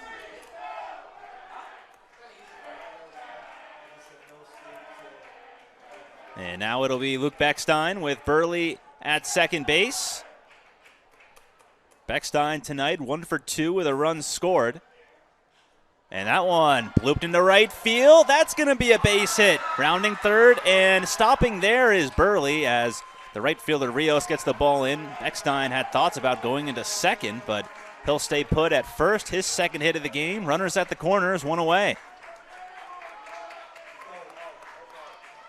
Here comes Kevin Rival, the Blues pitching coach. Want to have a word about it after the Gulls have strung together some hits, and more importantly, they've seen a lot of pitches. Beneke came in the second inning, and coming into this inning, he had been pitching very well. Had not given up a hit before the fourth inning.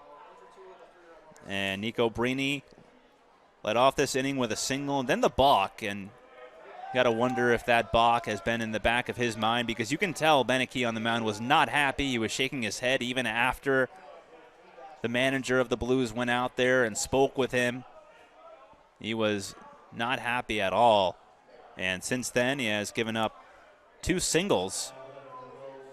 Long turn at bat from Jacob Burley, who's now at third. Beckstein is at first, and now it'll be Michael Anderson, who came within a few feet of launching his 5th home run of the postseason. In his last turn at bat, it was just foul. But he's got 2 ducks on the pond here.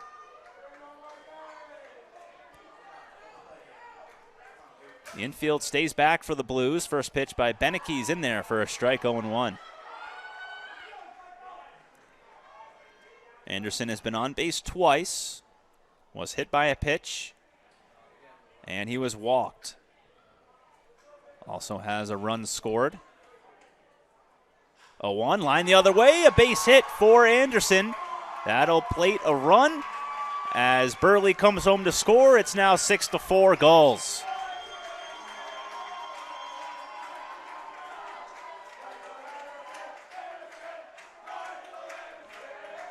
Three times Anderson has come to the plate, and 3 times Anderson has reached base.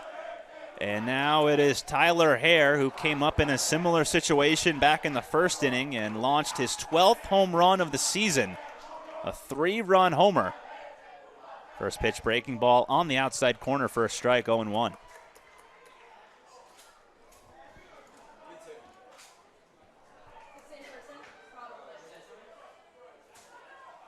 And Hare, with 1 swing of the bat, can give the Gulls their largest lead of the night.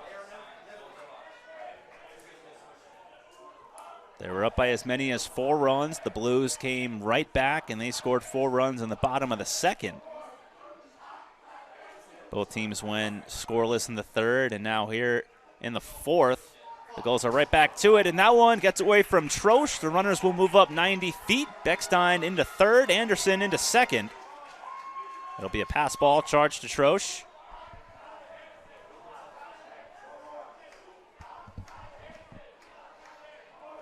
So now all Hare needs to do is hit the ball hard somewhere. The infield will come in for the Blues, so they'll be looking to cut down Beckstein, who is a very speedy runner at third. Beneke looking for a strikeout. It'll be a 1-2. And that one's fouled. So Hare staying alive. Previously played his college baseball at Georgia Tech. Transferring to Wofford College in the fall. 1-2. Fouled off the fist. We'll do it again.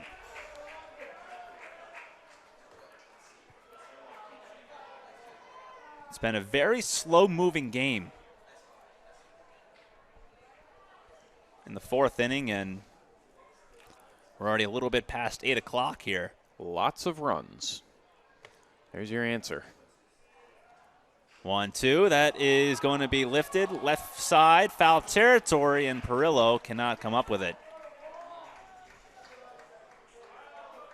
And it's another foul. Beneke's pitch count is rising rather rapidly. He's up to 60 pitches already out of the bullpen.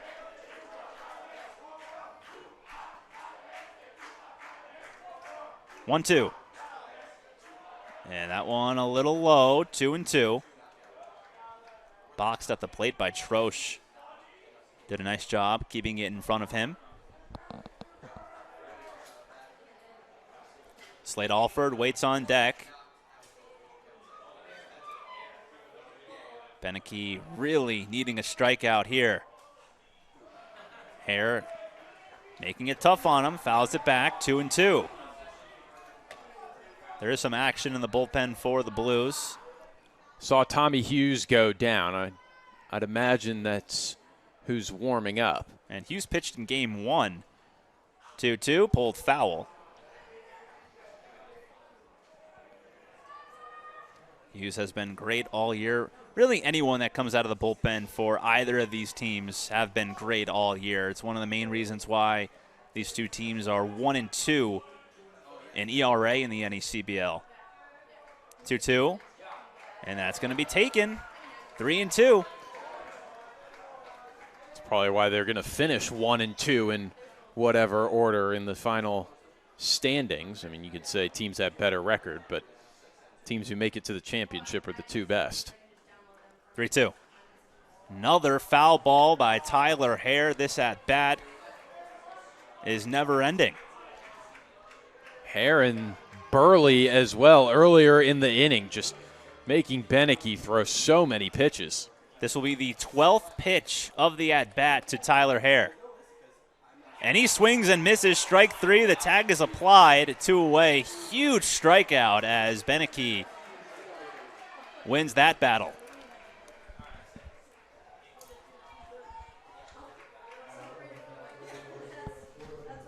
Third strikeout for Beneke, and now here is Slade Alford, and this will be the second mound visit of the inning, which means that they're going to have to go to the bullpen. Beneke is going to get taken out.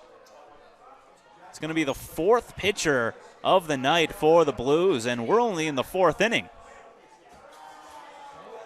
We will step aside momentarily. When we come back, we will have the new pitcher for you and the rest of this top of the 4th with the Gulls already have home 2 runs. They have a 6-4 lead over the Blues here in Game 2 of the championship. We'll be back with more on the NECBL Broadcast Network.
Back at Muzzy Field as the top of the 4th inning continues. 2 outs, runners at 2nd and 3rd. Jack Bowery, the new pitcher, a left-hander, the 4th pitcher of the night used by the Blues.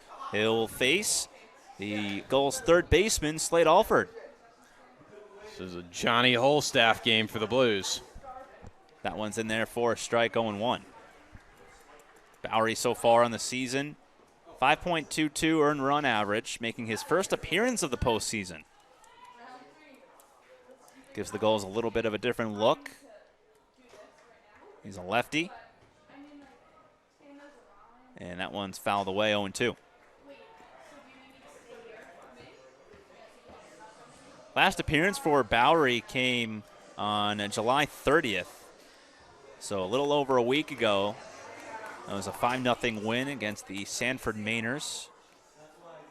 2 innings, no runs, 3 hits, no walks, and 3 strikeouts.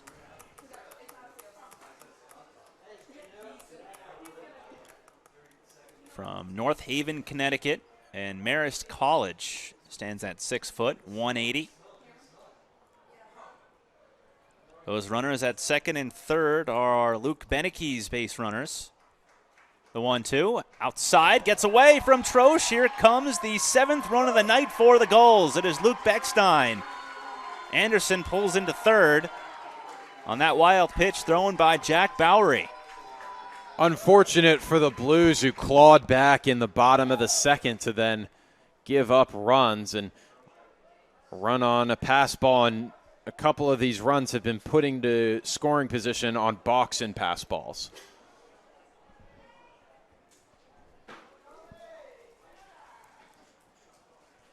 Eighth run of the night is 90 feet away for the Gulls. It's 2-2 count on Alford. That one grounded. First baseman Noriega, he has it. And he'll tag the bag himself. That'll do it for the Gulls in the top of the 4th, but not before. They score 3 runs on 4 hits, and 1 is left. They have the lead back here at Muzzy Field. We will head to the bottom of the 4th. 7-4, Newport leads on the NECBL Broadcast Network.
Last night.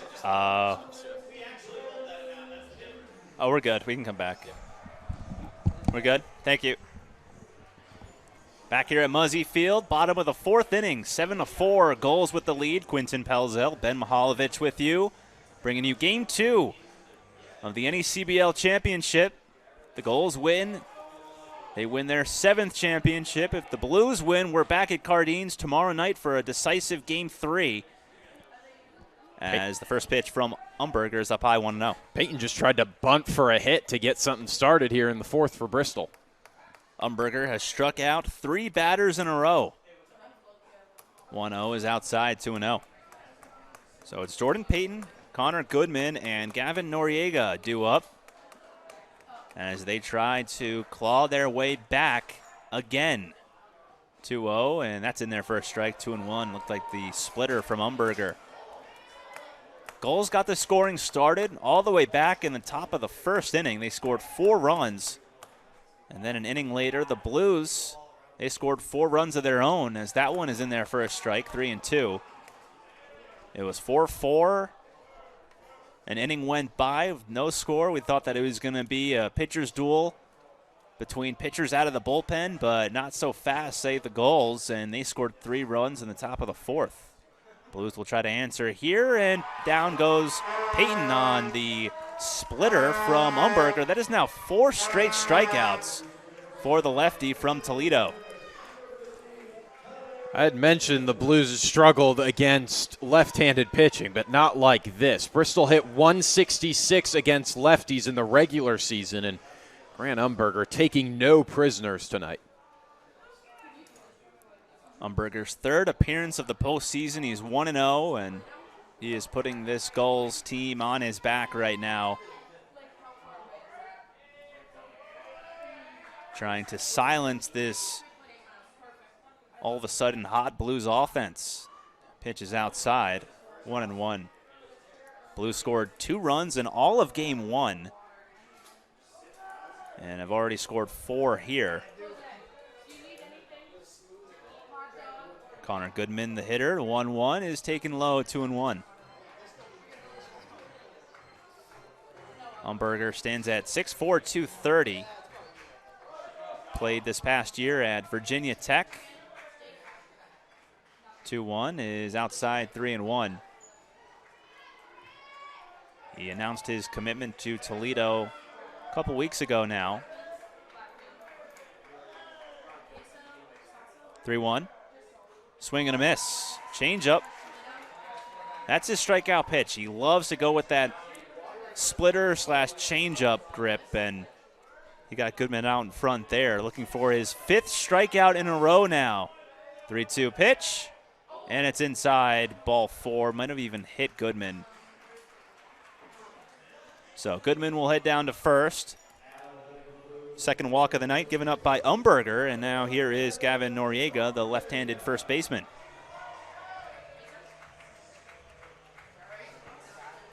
Noriega tonight 1 for 2. An RBI single and 2 stolen bases.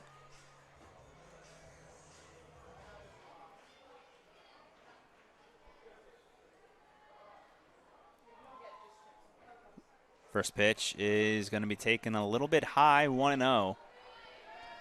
Noriega started off the playoffs slow, since emerged and been back in his normal form. That one fouled back, 1-1. He went 0 for 3 against Newport back in game 1, but before that, in the clinching game against the Mainers, he went 3 for 4. And then a couple games before that, he also had a hit. 1-1. Taken for a strike, 1-2. Good spot from Umberger. Not much you can do with that as a lefty.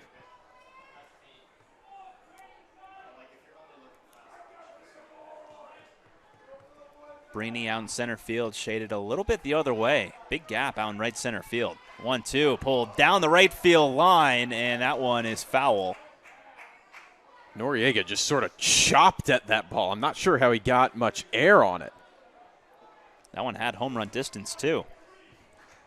Just out in front of that pitch from Umberger. The count stays 1-2.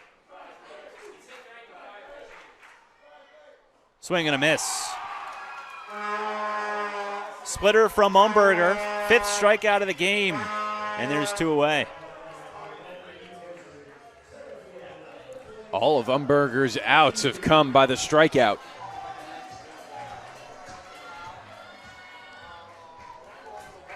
And since Umberger came into the game, he has only allowed 1 ball in play, and that was a pop out to Michael Anderson.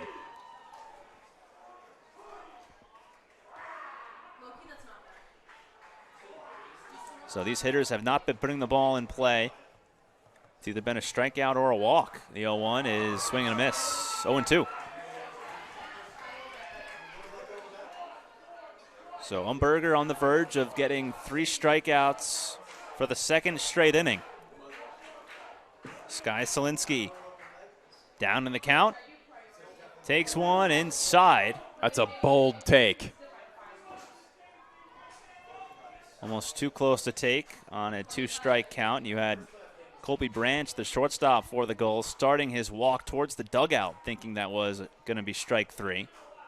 1-2, swung on and missed, strike three, fastball. And he threw it by Selinsky. Give Umberger 6 strikeouts through 2 innings of work. We will head to the 5th inning here at Muzzy Field, 7-4, Newport on top on the NECBL Broadcast Network.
Back at Muzzy Field, top of the 5th, 7-4, Gulls with the lead. Quinton Pelzel and Ben Mihaljevic with you. Thank you for tuning in to this NECBL broadcast. On this Tuesday evening, Game 2 of the NECBL Championship, as Colby Branch will be the batter against Jack Bowery, who will begin his first full inning of work, and he takes a strike, 0-1. Branch so far tonight is 0 for 2. Still batting over 500 in the playoffs after these first 2 at-bats. Tells you how on fire and how locked in he has been, as that one is low, 1-1.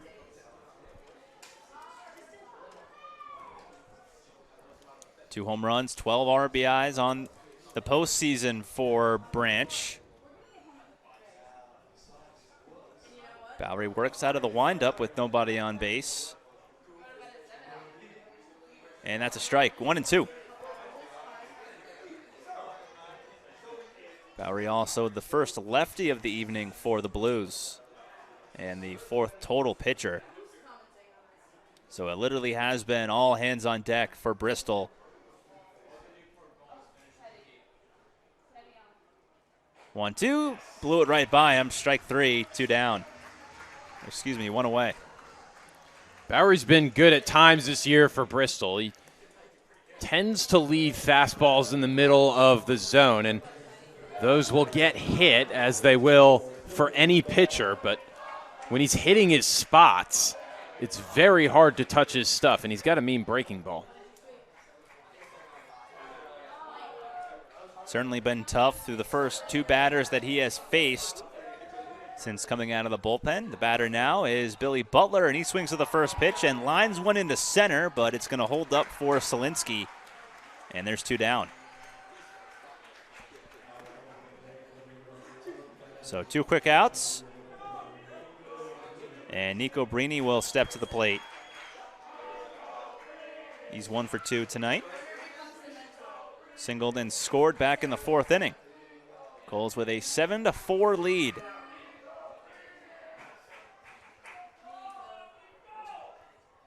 First pitch swinging, fouled back, 0-1.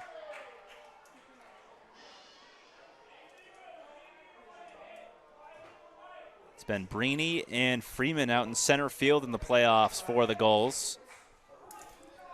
Frank Holbrook opting for Brini tonight.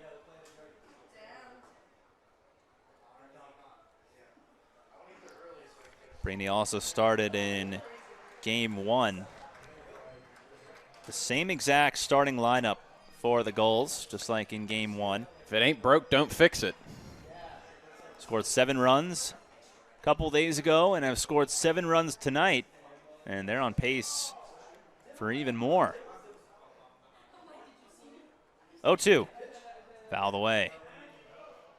Gulls putting together some really nice at-bats against whatever pitcher is on the mound for the Blues, just making it really tough. Hare had a 12-pitch at-bat.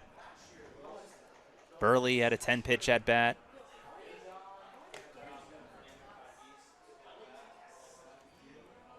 Bowery has the sign, the 0-2. And that one is going to be fouled. Darius Trost saying he caught it. I guess not. Home plate umpire right on top of that. And Trosh not really arguing, at least from what we can tell. Tried to sell it initially, and then when the umpire made the call, Trosh just threw the ball back. So it's going to stay 0-2. On deck is Matt Shark. 0-2. Fastball outside, 1-2. Gulls with 7 runs, 8 hits, and 1 error. And the Blues with 4 runs, 6 hits, and no errors. It has been an offensive game, something that we really didn't expect going into this game. It's now 2-2. I mean, we talked so much on the opening about how good both pitchers were, and neither pitcher, Jagger Duquette, didn't last an inning, and Kevin Sider didn't last 2. 2-2 pitch. Chopped foul just outside the first base bag. Another long turn at bat by a Newport Gulls hitter. Gavin Noriega at first always confuses me because he takes ground balls and he fields them with his left hand during batting practice, but he throws with his left in game. Always throws me off. Always throws me off. He is known to be a bit of a goofball and mess around during practice, but it does work in game. 2-2 is taken outside, 3-2. That is so weird. Is he ambidextrous? No, not really. If you see him throw with his right hand, it's pretty clear why he doesn't do that in game. It's just you wonder why he doesn't get normal reps during batting practice. And it's going to be another foul ball by Nico Brini. And another great Gulls at bat. This next pitch will be the 10th pitch of the at-bat from Bowery to Brini. Bowery approaching 20 pitches. 3-2. Pull towards the hole, and a base hit for Brini. He's pumped up. 10 pitch at bat, and he wins the battle. So is demoralizing as a pitcher and a big momentum boost for an offense when you can battle like that and come out on top. 9 hits now for the Gulls. Second hit of the game for Nico. And now Matt Shark will come to the plate. He's 0 for 2. Grounded into a fielder's choice in the first. Struck out in the fourth. That one taken low, 1-0. Gulls have not won an NECBL championship since 2014. And they're trying to do so tonight. 2 nice pitches from Bowery. It's now 1-1 on Shark.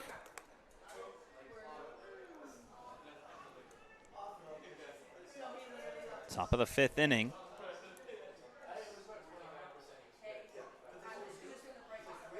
One pitch. Hit the other way, a foul ball, 1-2. Mentioned that Matt Shark was an all-star for the Gulls this past year. 5 home runs on the season for him.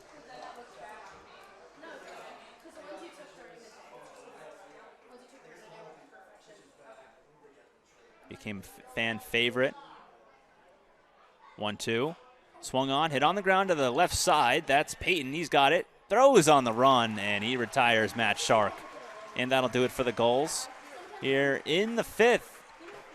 Nico Brini reaches base on a single. He is stranded at first. We'll head to the bottom of the inning. 7-4 Newport leads on the NECBL Broadcast Network.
All right, good. Bottom of the 5th at Muzzy Field, 7-4. Gulls with the lead. Quinton Pelzel and Ben Mihalovic with you, and Grant Umberger is back to the mound for the Gulls in his 3rd full inning of work. First batter he'll face will be Cal Perillo, 3rd baseman for the Blues, and he takes a ball outside, 1-0. Perillo tonight has had 2 successful at-bats. He singled in the 1st and walked in the 2nd. The 1-0, taken and low, 2-0. For Umberger, he has come in, he's faced 9 batters, and he has struck out 6 of them. That one's in there, 2-1.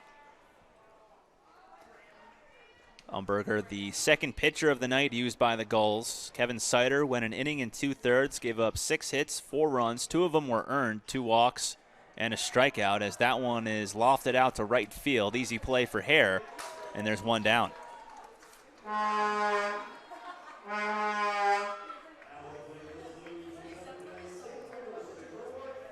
Umberger has now retired 8 of the first 9 batters that he has faced. And now the batter will be Joe Rios, right fielder for the Blues. 0 for 2 tonight. Rios has come up in a couple big situations with runners on base, but hasn't been able to deliver. Bristol just wants him to get on base now. Umberger throws a strike, 0-1. Still no action in the bullpen for the Gulls, even though Umberger is now working into his 3rd inning. So that one is outside. Like we said, we've seen him go 5 innings and do whatever it takes. If he needs to go another 5 tonight, so be it. 1-1. Taken at the knees for a strike, 1-2. And Umberger's pitch count is still, it's not terrible. It's up to 45 pitches. 1-2. Popped up left side. It's going to be a tough play. Out goes Alford, and now Branch, the shortstop, comes out of nowhere, and he makes the catch in shallow left field. 2 down.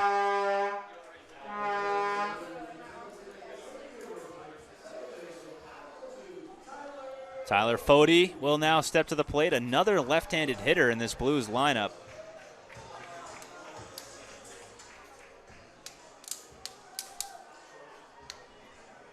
Fode walked and scored in the 2nd inning and then struck out in the 3rd. Pitch is taken on the outside part of the plate, 0-1.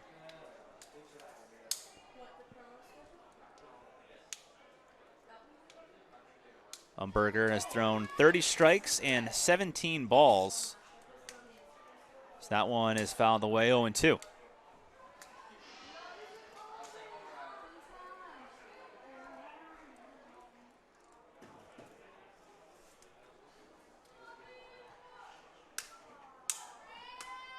Umberger working fast. The 0-2 pitch, taken, and it hits him.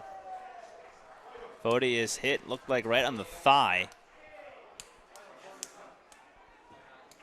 And he'll take a slow walk down to first. Yeah, that's why you wear the elbow guard if you're Fode. That ball took a loud bounce. Fode was frustrated and threw his bat, but he'll be okay.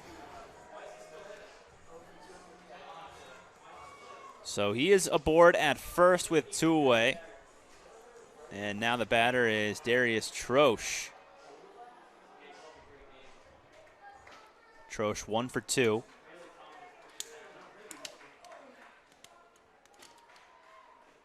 And he takes a first pitch strike, 0-1.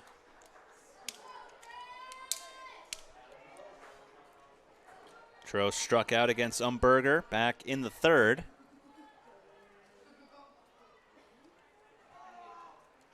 And that one's popped straight up behind the plate. Burley hoping for a play, tosses his face mask and will not come up with it. Right near the Blues dugout and the railing. And it's going to be 2 strikes, but certainly a ball that Burley could have caught. It did land in play. Thank God there's padding there on the corner of the rail at the dugout. A little bit of an awkward fall for Burley trying to make the catch, but he's okay. Very tough play for Burley, but it is now 0-2. Umberger looking for strikeout number 7. As the sun is just about set here in Bristol, Connecticut. Dark skies are upon us. The 0-2 fouled away. Had the runner Fode from first going on the pitch. Yeah, that ball drops fair. Fode scores easily. The pace it was hit. See if Umberger is a little bit more deliberate in his windup here. 0-2 swung on and missed, strike 3. Looked like he took something off of that pitch. 7 strikeouts for Umberger. We're through 5 full innings here at Muzzy Field. The Gulls have a 7-4 lead over the Blues. We'll be back with more right after this on the NECBL Broadcast Network.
We're good? Yep. Awesome, thank you. Heading to the top of the 6th inning, 7-4, Gulls with the lead. Quinton Pelzel and Ben Mihaljevic with you. Game 2 of the NECBL Championship. And we got a new pitcher on the mound for the Blues. The 5th pitcher of the night, it is Pete Phillips. Yeah, Phillips, one of the best arms for the Blues during the regular season, continued a good run in the playoffs despite one poor outing against Valley. Regular season, though, 2-1, a .87 ERA. Just domination on the mound, and he doesn't mess around. First batter he'll face will be Jacob Burley, and Burley fouls one off. It's 0-1. Burley had a 10-pitch at bat that ended in a single for him back in the fourth. Phillips comes in and replaces Jack Bowery, who went a little over an inning and did not allow a run or a walk, and he struck out one. So successful job by Bowery, and now Phillips trying to do the same. He's up in the count 0-2 on Burley. And that one scalded up the middle into center field for a base hit. Burley is on for the second time tonight. 0-2 pitch that got too much of the plate, and Burley knew what to do with it. Almost took Pete Phillips' head off is what he almost did with it. That looks like Grant Umberger walking towards the bullpen. Could we have seen potentially the last of his outing? We've mentioned it a few times on the broadcast. He's gone as many as 5 innings, and he's gone 3 1/3 so far.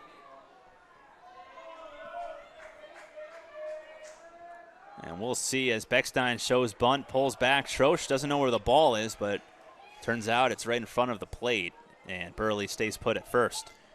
Even if Troche did know where the ball was, it's tough for Burley to run because Troche can see the whole thing, and his momentum to go get the ball would be taking him towards a throw to second base. Beckstein certainly capable of dropping down a bunt. He's got 2 sacrifices on the season. Perillo is in on the grass at third, shows bunt again, and bunts it down the first base line. Good bunt. Noriega takes it. He's going to have to tag Beckstein, and he does. Actually, yes, he is out. Umpire, for a second, I thought that he was going to call him safe. Then Noriega took the ball out, but instead, Noriega made the tag on Beckstein's helmet, and he is out. So successful sacrifice for Beckstein, moving Burley into second. I saw like 5 different rulings there. I saw so a head confused. tap, an out signal, like taking the ball out of the glove signal. I had no idea how that one was going to go. I thought initially he said that Noriega took the ball out of his glove and then made the tag with his glove, so then it would be safe at first. I was really confused. In the end, it's an out. Sacrifice for Beckstein, and Anderson is the batter now. Burley at second.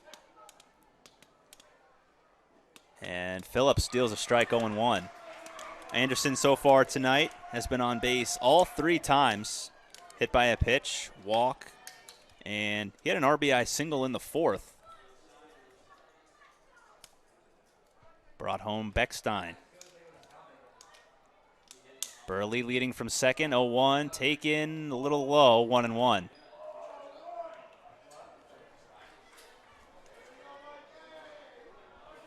Anderson, a rising sophomore at the University of Rhode Island. One of their best hitters as a true freshman. Won all freshman A10 honors as the 1-1 is fouled off his foot, 1-2. That looks eerily similar to the foul ball, or I guess in play ball we saw maybe off of Cal Perillo in the beginning of the game. Yeah, we'll never know unless Perillo comes clean and says whether or not it did hit him. A great NECBL conspiracy. But the Blues ended up not scoring in that inning, so it'll just end up being a fun thing to talk about between the two when they head back to Rhode Island College. The 1-2 is off the fists, grounded to the second baseman, Fody. He's got it, and he makes the play 2 away as Burley heads into third. I want to say it's important to keep this run off the board, but we've already seen the Blues put up a 4 spot tonight. It is hard to put up 2 separate 4 spots in one game. And especially with the way Umberger has been throwing. Yeah, you're not getting any outs back. Tyler Hare will swing and miss 0-1. So Phillips gave up a leadoff single to Burley. And he has proceeded to get the next 2 batters out. That's a big run over there at third base for the Gulls. 0-1. Swing and a miss, 0-2. I don't see anyone warming up in the Gulls bullpen, so it's very possible that Umberger is back out there to at least start the 6th inning.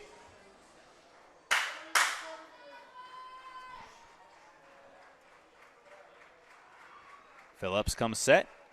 The 0-2. Taken in there, strike 3 called, and Phillips works into and out of trouble here in the 6th inning. The Gulls get a hit. They get Burley all the way to third, but can't do anything with him. Middle of the 6th here at Muzzy Field, 7-4, Newport on top on the NECBL Broadcast Network.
Thank you. Bottom of the 6th here in Bristol, Connecticut. 7-4, the Gulls with the lead. Quinton Pelzel, Ben Mihalovic with you. Grant Umberger is indeed out there for his 4th full inning of work. He's worked 3 1/3 so far, has not given up a hit. He's given up 2 walks. He's also hit a batter, but other than that, he has been superb. 7 strikeouts in 3 1/3. Talking about how long can Umberger go, and gets you into the 7th or 8th inning. He's done more than his fair share, and then you get your closer ready. Griffin Arnone will be the first batter to face Umberger here in the bottom of the 6th. It's now 0-2 as Umberger just continues to pump in strikes.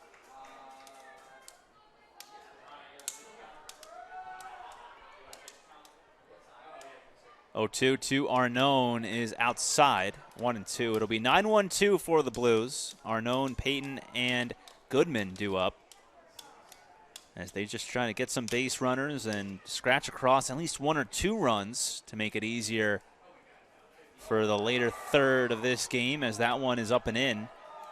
2-2. Arnone 0 for 2 tonight. Had a home run in game 1 and 2 RBIs in that game. 2-2 is a swing and a miss, strike 3. 8th strikeout of the game for Grant Umberger.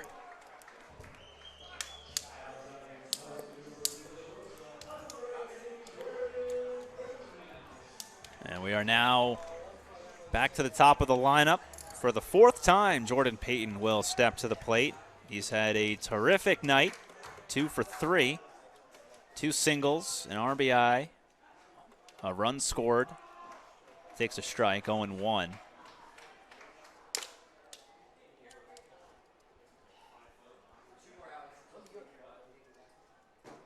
Peyton has been the table setter for this Blues offense as that one is fouled back 0-2.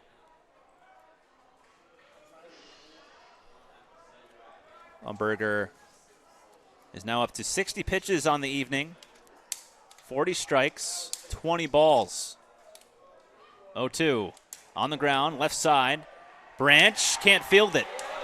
Took a weird hop. Yeah, he tried to go with the backhand too and just couldn't come up with it cleanly.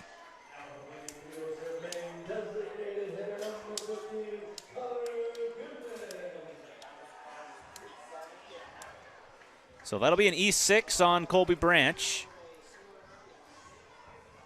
Now it'll be Connor Goodman. Blues have not been able to get many base runners against Umberger, so they got to take advantage of this opportunity with Peyton at first. Gulls one of the best defensive teams in all of the NECBL this year. That's their second error of the game. 1-0, pop foul behind the plate, 1-1. Goodman tonight had a sacrifice bunt in the first, ripped an RBI single in the second, and then walked in the fourth.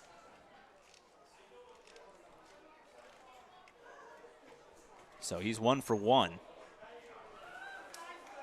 2 strikes now on Goodman, the number 2 hitter in this lineup.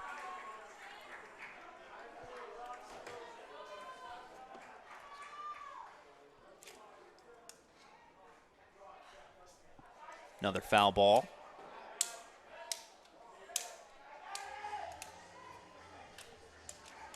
Game 3, if there were a Game 3 tomorrow, that is, if the Blues were to come back and win this game, the Gulls will have Jake Hunter on the mound. In the dirt, he went around, strike 3. Nasty pitch by Grant Umberger, striking out Connor Goodman, and now give Umberger 9 strikeouts. A season high for him. That's just ridiculous. 9 strikeouts and now 4 innings of work. He had 26 strikeouts in 14 innings, so he was approaching 2 strikeouts per inning back in the regular season. And he's got that here. And that's a broken bat. Blooper, shallow right field, but it's going to hang up for Hare, and he makes the catch. Gavin Noriega flies out. And we are through 6 full innings at Muzzy Field. 7-4. Gulls lead in Game 2 of the championship in the NECBL. We'll take a quick break. We'll come back in the 7th right after this on the NECBL Broadcast Network.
We're good.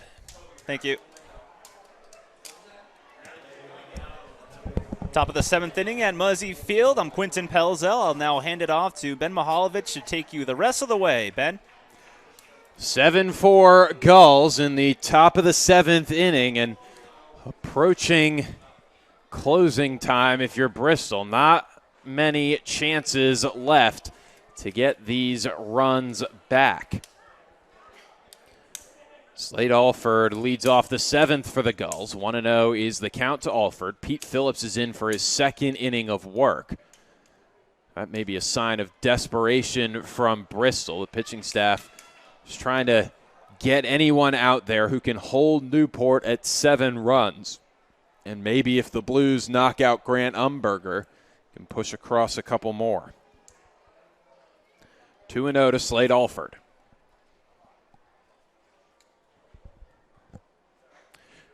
3-0 to Slade Alford. A close miss from Pete Phillips. He's trying to hit the spots, but just missing.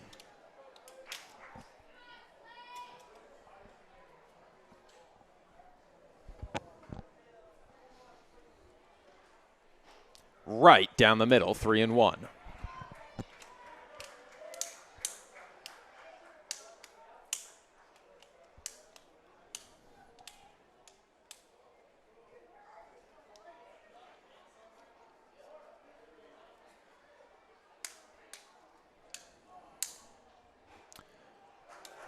Excuse me, swing. He did not go around, so Slade Alford is on with a leadoff walk. Here comes Kevin Rival to have a word with Pete Phillips. Phillips is probably the best option the Blues have, so at this point you might as well stick with him. Can't tell if there's anyone up in the bullpen for the Blues. I would imagine there would be. There is. It's Jack Cable. He's a lefty arm.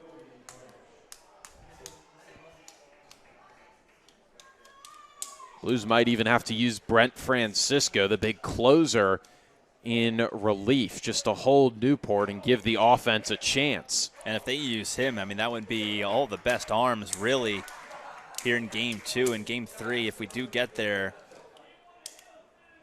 they'd be in some serious harm. Yeah, it's sort of the strategy is now you obviously have to win today, but then anything can happen in Game 7, anything can happen in Game 3 type of mentality.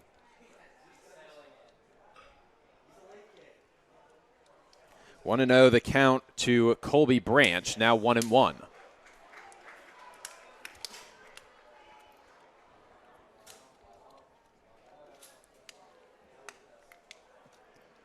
Branch, despite how hot he's been in these playoffs, yet to reach today. Flew out to center, grounded out to third, and then struck out.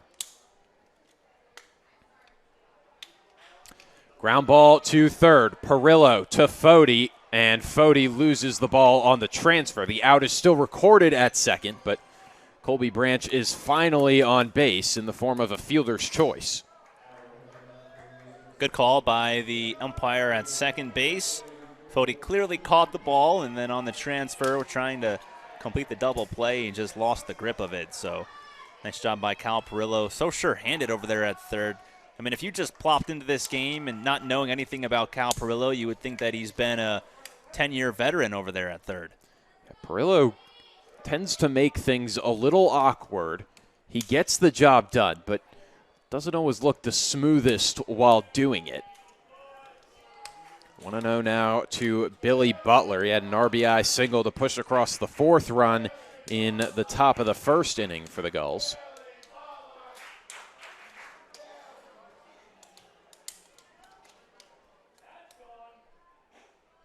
Low, 2-0. Phillips may be tiring. He's had a long summer, a lot of work.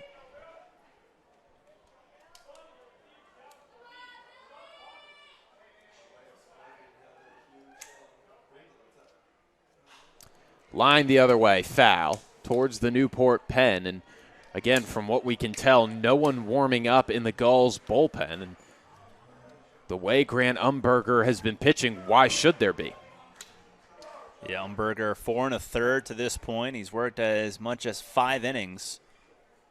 If the Gulls can get one more inning out of Umberger, I think Frank Holbrook would be more than pleased. Branch takes off. Troche drops the 2-1. The pitch was low anyway. Would have been a hard throw to make. Credit Colby Branch with a stolen base, and the count is 3-1.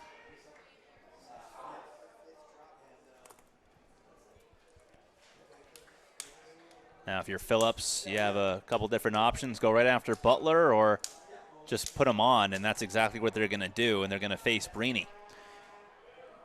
The Blues at this point, anything to get out of the inning quickly, or, well, we're going to have an extending inning as that's it for Pete Phillips. Did his job in the 6th inning, got an out in the 7th, but that is it for Phillips.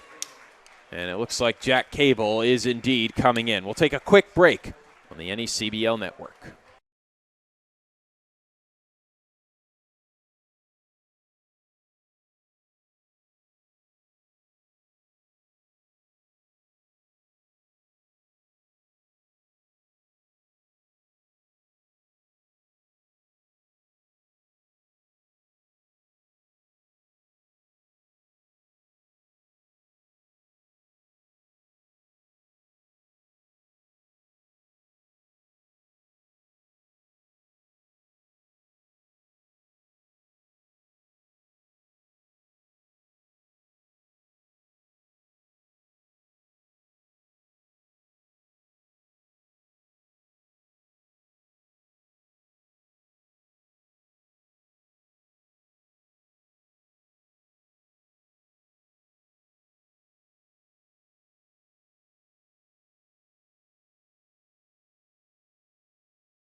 All right.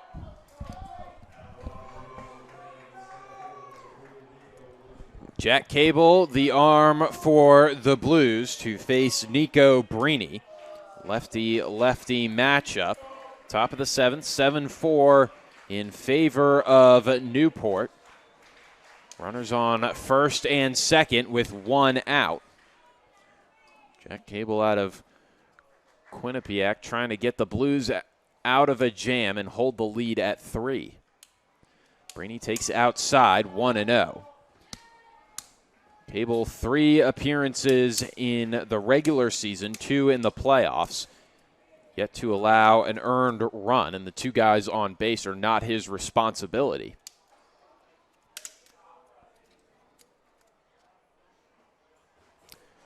Brini was jammed, fought the pitch off, 1-1.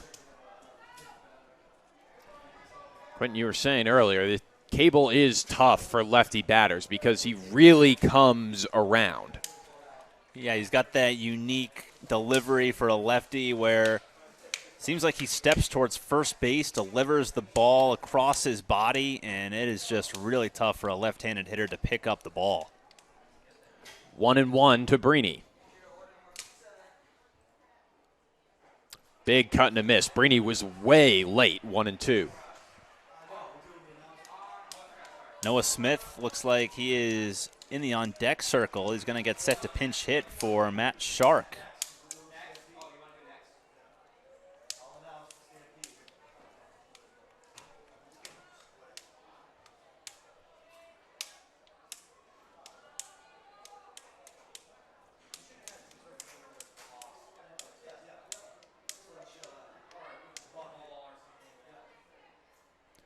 One, two, bounces in the dirt and then bounces into the Blues dugout.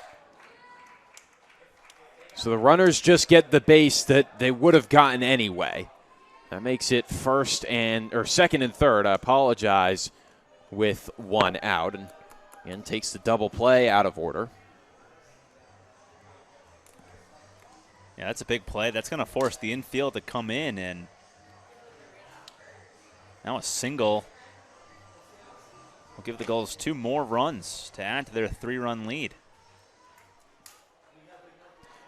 Blues infield is in. This may be a last hope. Brini swings and misses. A big strikeout for Jack Cable. And it looks like we have a pinch hitter coming to the plate. Yeah, that'll be Noah Smith out of Louisville. He's going to pinch hit for Matt Shark in the DH spot. So a big opportunity here for Noah Smith, who we have not seen a lot of here in the postseason.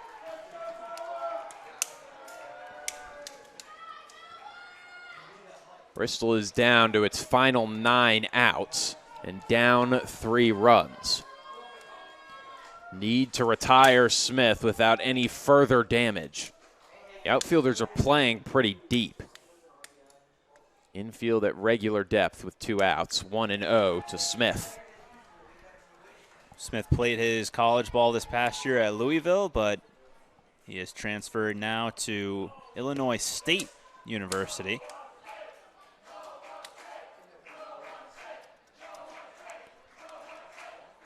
Cable from the stretch. 2-0 to Smith. He's only had 1 at-bat in the postseason. That came back in Game 2 of the quarterfinals against Danbury. Just came in to get 1 at-bat. So he's 0 for 1.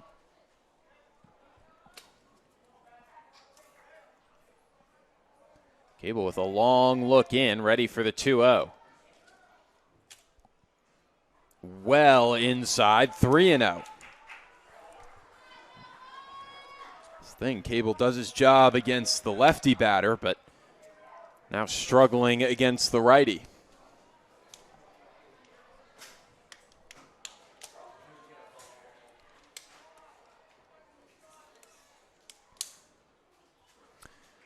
Finally pumps in a strike, 3-1 the count, and Smith still probably very cautious of what pitches he's giving thought of for swinging. Don't want to give anything away here with this golden opportunity. 3-1. Swing and a miss, 3-2. Maybe not the best pitch from Cable, but it got the job done, and now he can end the inning. 3-2, 2 away, runners on second and third. Newport up 7-4. Top of the 7th inning. Cable deals. Weak chopper to Payton. Smith flying down the line. The throw is just in time. Big play from Jordan Payton to keep the runs off the board. And it's time to stretch those legs before the bottom of the 7th inning. 7-4 Newport in Game 2 of the NECBL Championship on the NECBL Network.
Bottom of the 7th, 7-4 Newport. Game 2 of this best-of-3 championship series. Newport leads 1-0.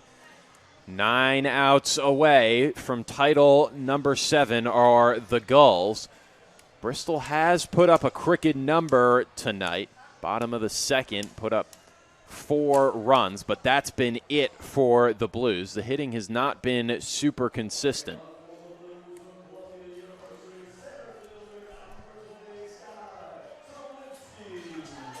Grant Umberger out for, by technicality, his 5th inning of work. He has been dominant, to say the least, tonight. Sky Solinsky just trying to get on and start a little something for the Blues in the bottom of the 7th. Bristol needs 3 runs to continue its season. First pitch to Solinsky is outside, 1-0. Again, no one warming in the Newport pen. Grant Umberger is the guy. Called on the inside corner, 1-1 to Solinsky. Umberger just throws strikes. The Blues haven't been able to hit it. No hits off of Umberger at all tonight. I thought I had a jinx there. I'm not going to lie. Pulled down the line, a foul ball, 1-2. There's been so many times where I've said one thing and then the other thing happens, literally the same exact pitch. I feel like every game I have a broadcaster telling me, oh, broadcaster's jinx, broadcaster jinx. 1-2 outside, 2-2. Solinsky, the Columbia Lion, has been here all summer with the Blues. Like everyone else, took a little while to get going, but once he got going, he was very good. Strike 3 on the swing, and Grant Umberger, I believe, with strikeout number 10. It's just an amazing outing here for Grant Umberger, and I know the Gulls have scored 7 runs, and there's got to be someone offensively that deserves player of the game, maybe Tyler Hare, maybe Michael Anderson, who's been on base 3 times, but Grant Umberger certainly is deserving. First pitch to Perillo, a called strike just below the letters, and Perillo didn't agree. Now he steps out just to take a couple practice swings. Is there a finals MVP in the NECBL? I'm not sure, but if there was one, I think Umberger would certainly be up there. Or just a postseason MVP. There's that, yeah. I mean, he's come in 2 huge spots, and his outing tonight isn't over, but he's been shut down in 2 games that seemed like they could end with final scores of 20-18. Perillo shoots one to the second baseman, Beckstein. Quick throw over to Anderson for the 2nd out. Just for some context for Grant Umberger, it's now, what is he now? In this game, he's gone a total of 5 innings after that out. That gives him 11 innings in the postseason and no runs. Yeah, I mean, it's hard for pitchers because guys normally only appear twice, especially starters or long relievers like Umberger has been. But in those 2 appearances, I mean, he has done more than what he has been asked. And he would be in line for the win tonight as Correct. well. 0-1 to Rios, now 1-1.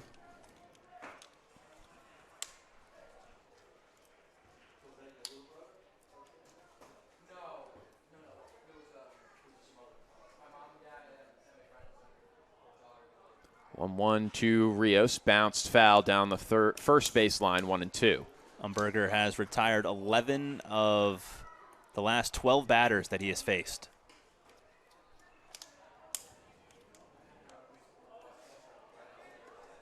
The one who reached was Perillo, I believe, on an error. Swing and a miss, another strikeout, and Umberger just puts his hands up to the sky, and whatever he's doing, he's been blessed from the baseball gods. 7-4 Newport after 7 innings of play. The Blues are down to their final 6 outs on the NECBL network.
Ben Mihalovic and Quentin Pelzel out for the 8th inning. Newport leads 7-4 in Game 2 of the NECBL Championship Series. The Gulls just trying to add some insurance in these next 2 innings.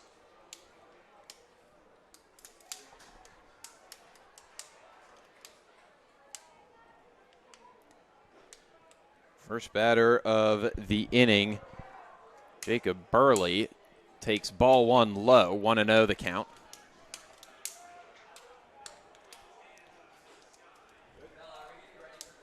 Two and 0 to Burley. Burley's had a good day today. 2 for 3, 2 singles, an RBI as well. Takes inside 3-0. Cable seems to be struggling much more with these right-handed batters. Yeah, against the lefties, he's putting them away, but he's falling behind against these right-handed batters, like you said. 4-pitch walk to Burley, and doesn't seem like the Blues pitching staff can do anything right tonight. It's just 2 innings that things have really fallen apart for the Blues, but other than that, a lot of zeros on the scoreboard. Even in the 2nd inning, the Blues, they scored 4 runs. Didn't look like the Gulls were going to have it, and then Grant Umberger has come in and he's changed that. Kevin Rivals coming out to talk to Jack Cable. He gives him a fist bump, takes the ball from him. Looks like Jaden Waiwoda is going to come in relief. So Cable's day is done. He did his job getting the Blues out of a jam in the 7th, and Waiwoda will have the 8th. 7-4 Gulls will step aside on the NECBL network.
Jaden Waiwoda out of the College of the Holy Cross is indeed the Blues pitcher. He inherits a runner on first base. That's Jacob Burley.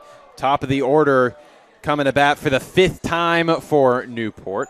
Luke Beckstein starts the top half. Cal Perillo in at 3rd. Beckstein looks to swing all the way. He gets brushed off the plate on Waiwoda's first pitch. 1-0 the count.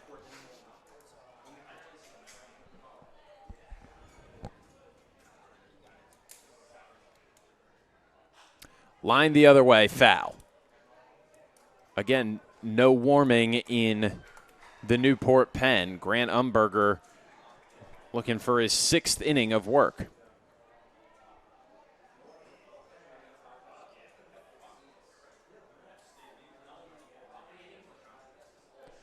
One to Beckstein, just outside, 2-1.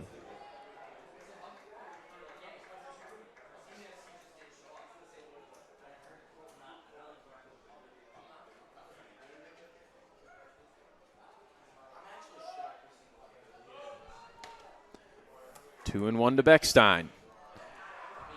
Fouled into the netting, 2-2. Waiwoda seems to be throwing strikes here early in his outing. Beckstein just showing good fight. Quick pick back to Burley. I'd imagine the catcher does not have a stolen base on his mind right now.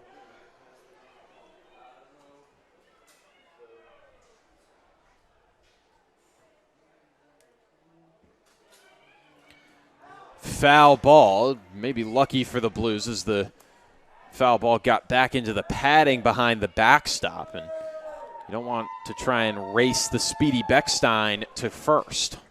No, and the backstop here is pretty big behind the plate, unlike Cardine, so anything that goes back there, you're talking about at least an extra base for whoever's running. 2-2, a little looper into shallow left, and it gets down just in front of Griffin Arnone. That may be a microcosm for tonight, where just everything falling in for the Gulls and going their way. Beckstein now 3 hits on the night. He started his evening with a bloop hit to right field, and now here in what could be his last at-bat of the season with a bloop hit to left field.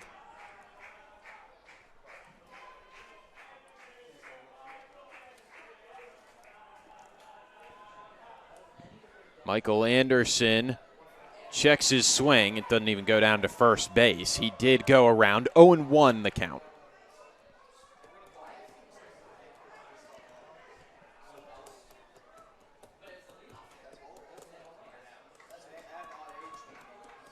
Waiwoda steps off, wants to change signs with Evan Ulrich, who is the new catcher, and Owen Podolek now in right field for the Blues.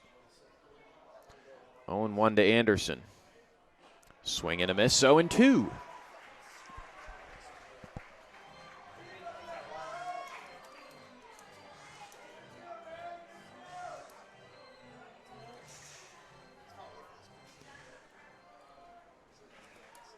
Blues trying to keep this at a 3-run game. 3 runs not impossible. It is improbable. Waiwoda drops a blooper. Throw to first. There's a force out, and now a run down with Beckstein. Runner breaks for home. The Gulls get a run out of it.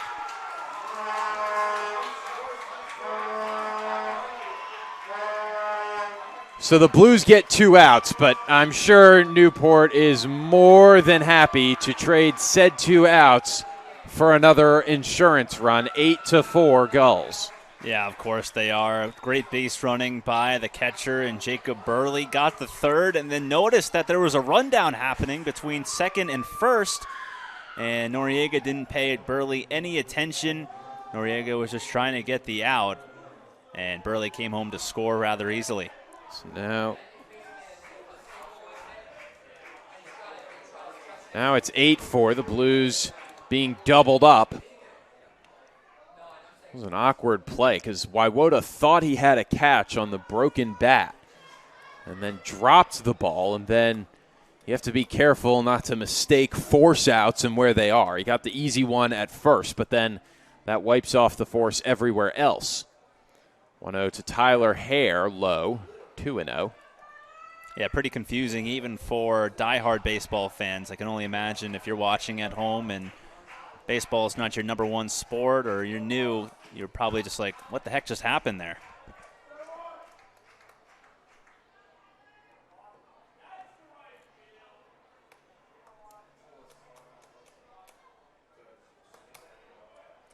Three 3-0 now to Tyler Hare, and even though this game seems out of hand, the Blues still not willing to pitch to Hare after his first inning 3-run bomb.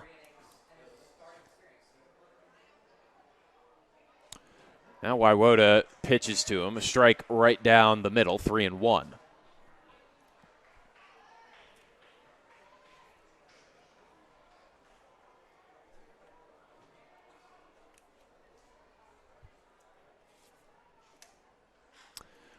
weak ground ball down the line. Waiwoda fields it himself and steps on the base himself. One unassisted for your scorebook. There's something you don't see every day. That ends the inning, but the Gulls do get another run thanks to some good base running by Jacob Burley and Luke Beckstein. 6 outs to go for Newport as we move to the bottom of the 8th on the NECBL network.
Don't want to have to chase all 4 runs in the 9th.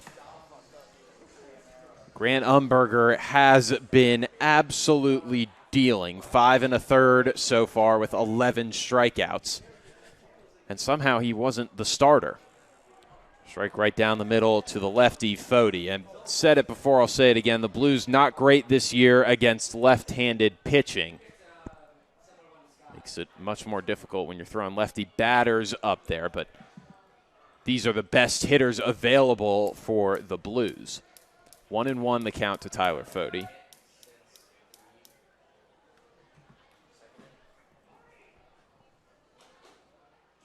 Way inside, 2-1 to Fody. Fody saying he got hit now, I guess? Yeah, he did. So Fody gets drilled for the second time tonight. There's an argument. They don't think it hit Fody. It must have just barely clipped his jersey.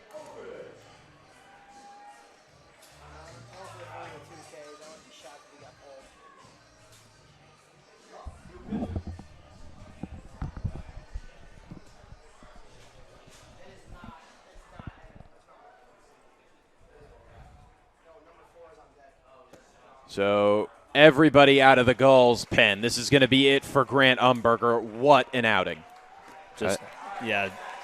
Shame that he could not finish the 8th, but, I mean, Frank Holbrook is more than happy with what he has come out with, and this game stands the way it is.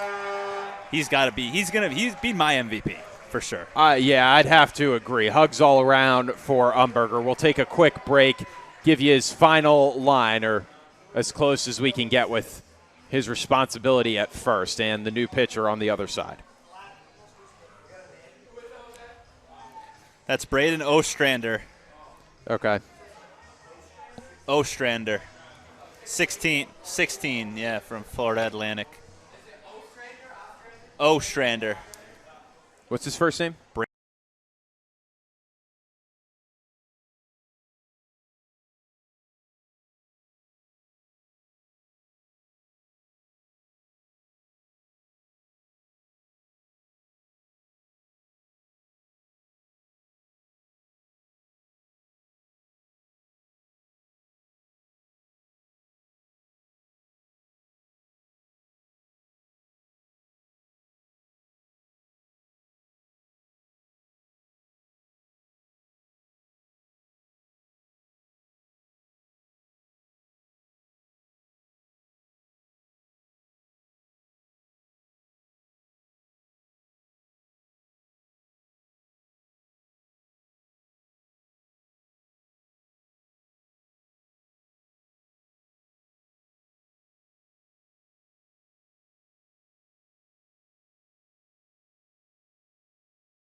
Ostrander? New arm is Braden Ostrander for the Gulls. Quentin, what do you know about him?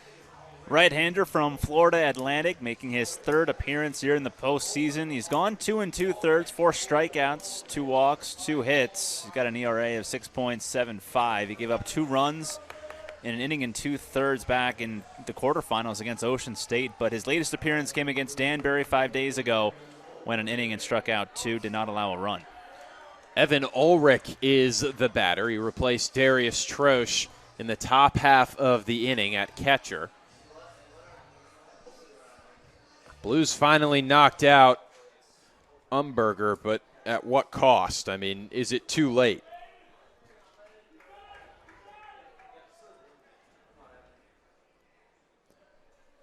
Swing and a miss from Ulrich. He's behind 0-1.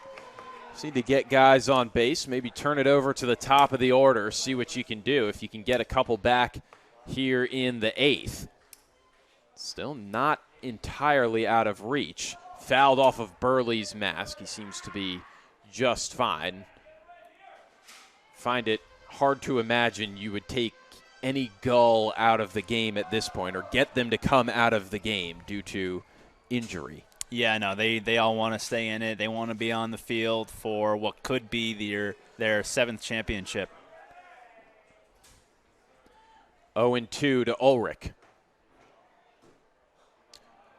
Just missed the corner, 1-2.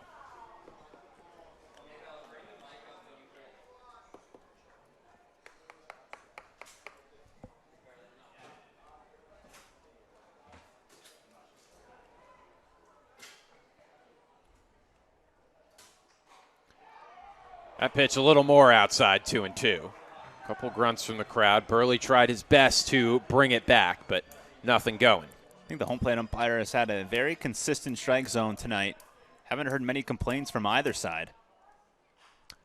Popped foul. Ulrich still in the box.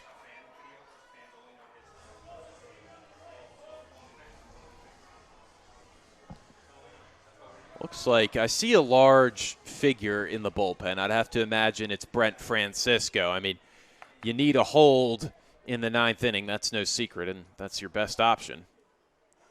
Upstairs to Ulrich, 3-2.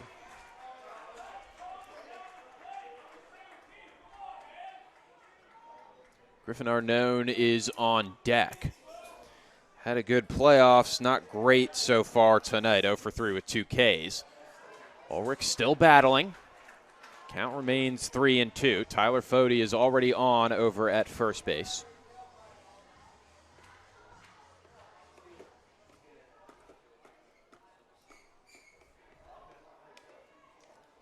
Another 3-2, just outside. Great walk by Evan Ulrich, one of his few at-bats this season with the Blues. Saw a lot of pitches and eventually got on. Yeah, really good at bat, really close take. There were 2 or 3 pitches in that at bat that would basically hit the same exact part of the glove of Burley, and the home plate umpire saying that all of them were outside.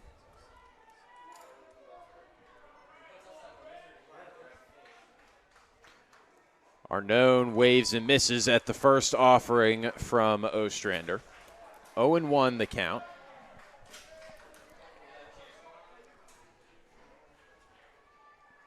Infield at normal depth. Blues just trying to get something here in the 8th. 0-2.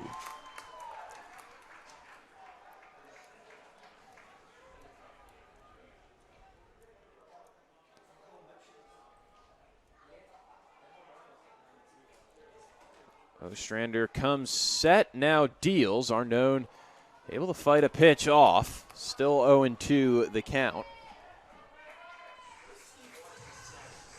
Someone stretching now or doing high knees in the Gulls pen. Really hard to see. Said arm has a sweatshirt on, so you can't see a number, and view is already obstructed. Another foul ball off Arnone's bat. Still 0-2. Got to give it to Bristol. They are putting together some very competitive at-bats, down by 4. That run that the Gulls got in the top of the 8th really looks big now.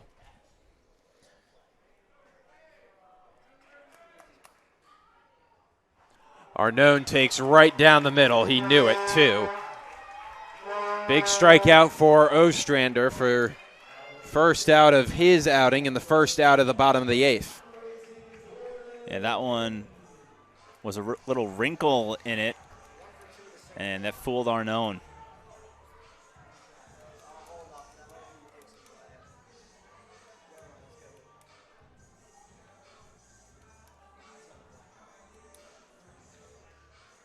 Burley wants to talk with Ostrander. I think the entire infield is going to come in now. Yeah, I'm not sure what this meeting is over. Should feel relatively comfortable unless for whatever reason the Gulls do not. Jordan Payton, the leadoff man, is the batter. He's had a decent day, 2 for 4, 2 singles, one of them of the RBI variety. Payton just trying to move guys along here in the bottom of the 8th and extend the inning and maybe get a run or two across. First pitch he sees, fouled back. Blues are getting a lot of foul balls off of Ostrander, just not much getting put in play. In fact, nothing getting put in play. I was going to say, though, they're being aggressive early in the counts, too. You would think that down by more than 3 runs, you would be taking some pitches, but they're going right after it and trying to put the ball in play.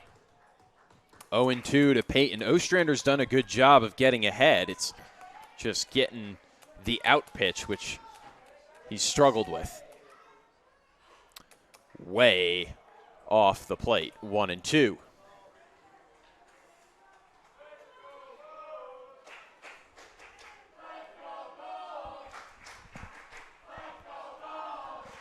Loud "Let's go Gulls" chant rings out. 0-2 to Payton and another foul ball.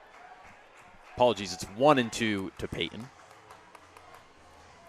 Connor Goodman and then Gavin Noriega due up. Should the Blues get there, and this is probably the best chance for Bristol to mount a little comeback. Swing and a miss from Payton. Back-to-back punch-outs for Ostrander.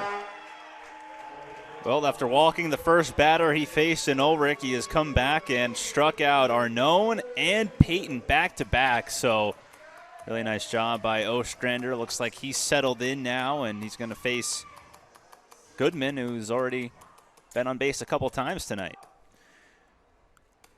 Goodman just trying to extend the 8th. Ground ball the other way. Tricky play. Anderson to Ostrander. The Gulls are 3 outs away from title number 7. On to the 9th we go, 8-4 Newport.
Ben Mihalovic and Quentin Pelzel, top of the ninth. Newport playing with house money, up 8-4.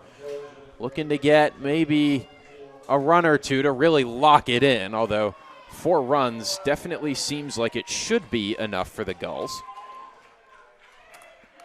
4 runs was able to be done by the Blues, though, in the second, so you never know. Never know is right. Slade Alford, the leadoff man for Bristol, facing the Blues closer and all-star Brent Francisco. Francisco does not mess around. He's going to be majority fastball. He'll leave it towards the upper part of the zone and dare you to hit it. Towers over you at 6'7". 0-2 the count to Alford.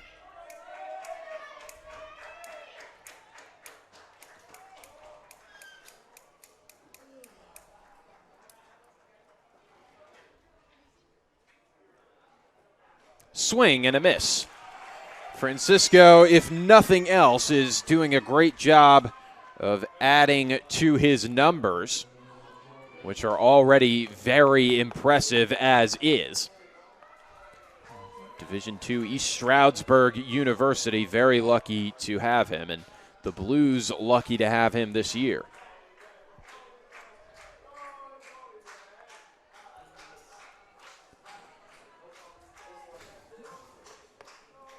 Colby Branch comes to the plate. He takes a strike from Francisco.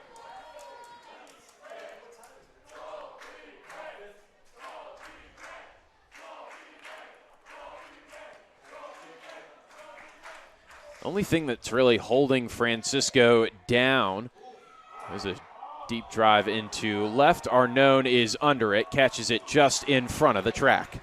The only thing really holding Francisco down is his 0-3 record, which I'll tell you isn't really deserved. Those runs that he gave up to lose the game, I think there were maybe 5 runs, and one of them is earned. It's just the extra inning stuff, getting the runner from second in, and then there was a bad sequence of errors in Sanford earlier in the season.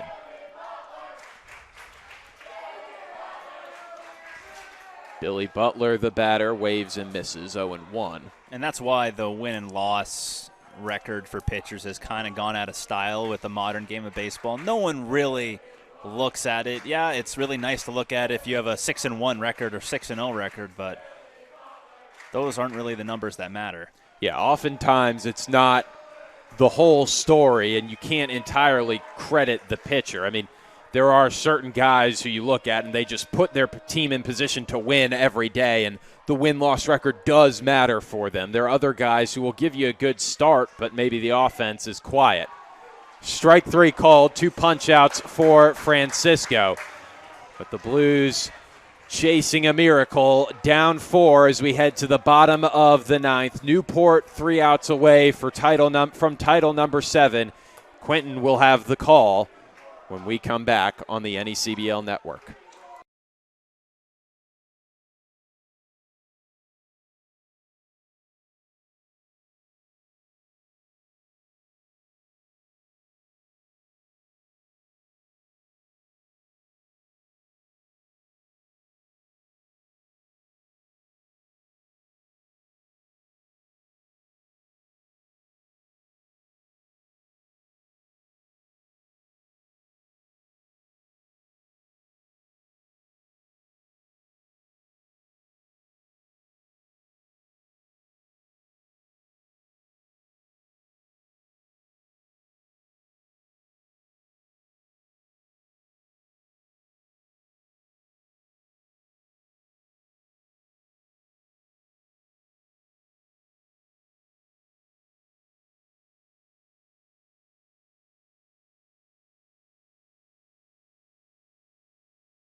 Bottom of the ninth inning at Muzzy Field. The Gulls 3 outs away from their 7th NECBL championship.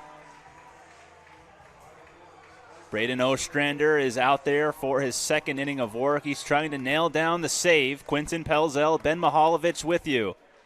The Blues with 3-4-5 due up. Gavin Noriega will take a pitch outside, 1-0. Noriega so far tonight is 1 for 4. Just looking to get on base any way he can with his team down by 4 runs. Grounds one up the middle. Branch has it, throws to first, 1 away.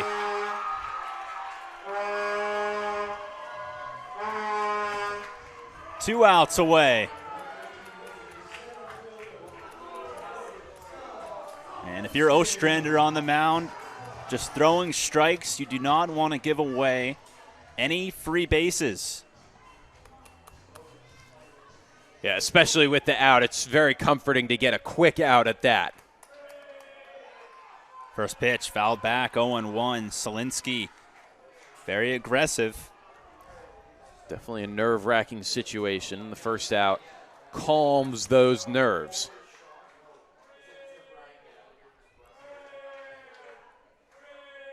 Couple deep breaths by Ostrander. The pitch is taken a little high, 1-1.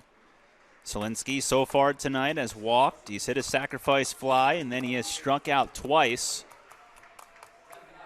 2 of the 11 strikeouts that Grant Umberger had out of the bullpen for the Gulls. The 1-1 is on the ground, backhanded by Branch. He's got it, stumbles, long throw to first, picked out of the dirt by Michael Anderson. 2 away here in the 9th. Great play by Colby Branch. You don't lose focus, and you stick with it. And Anderson, a great scoop, and this is it. Cal Perillo, the Blues' final hope.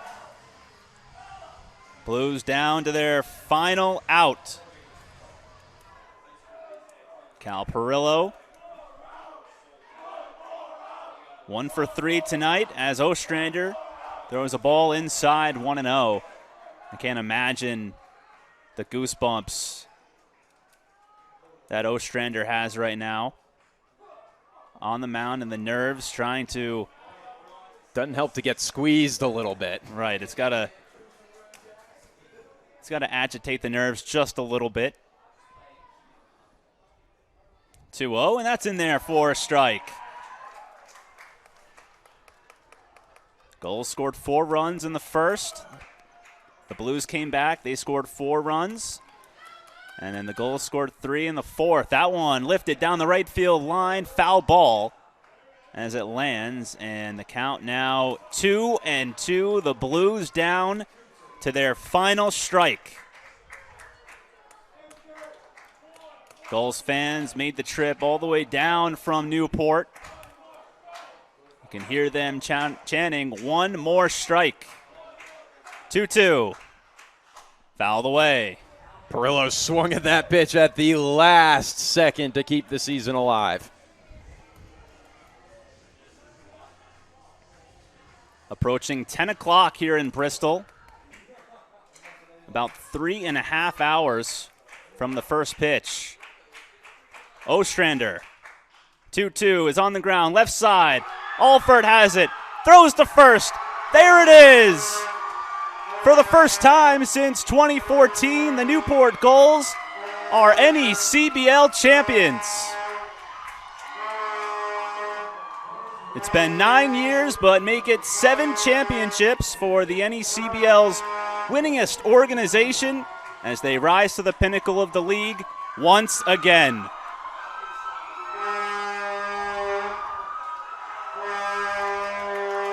This game had a ton of twists and turns, Quentin. I don't think we thought 8-4 before the game, seeing Jagger Duquette and Kevin Sider on the mound.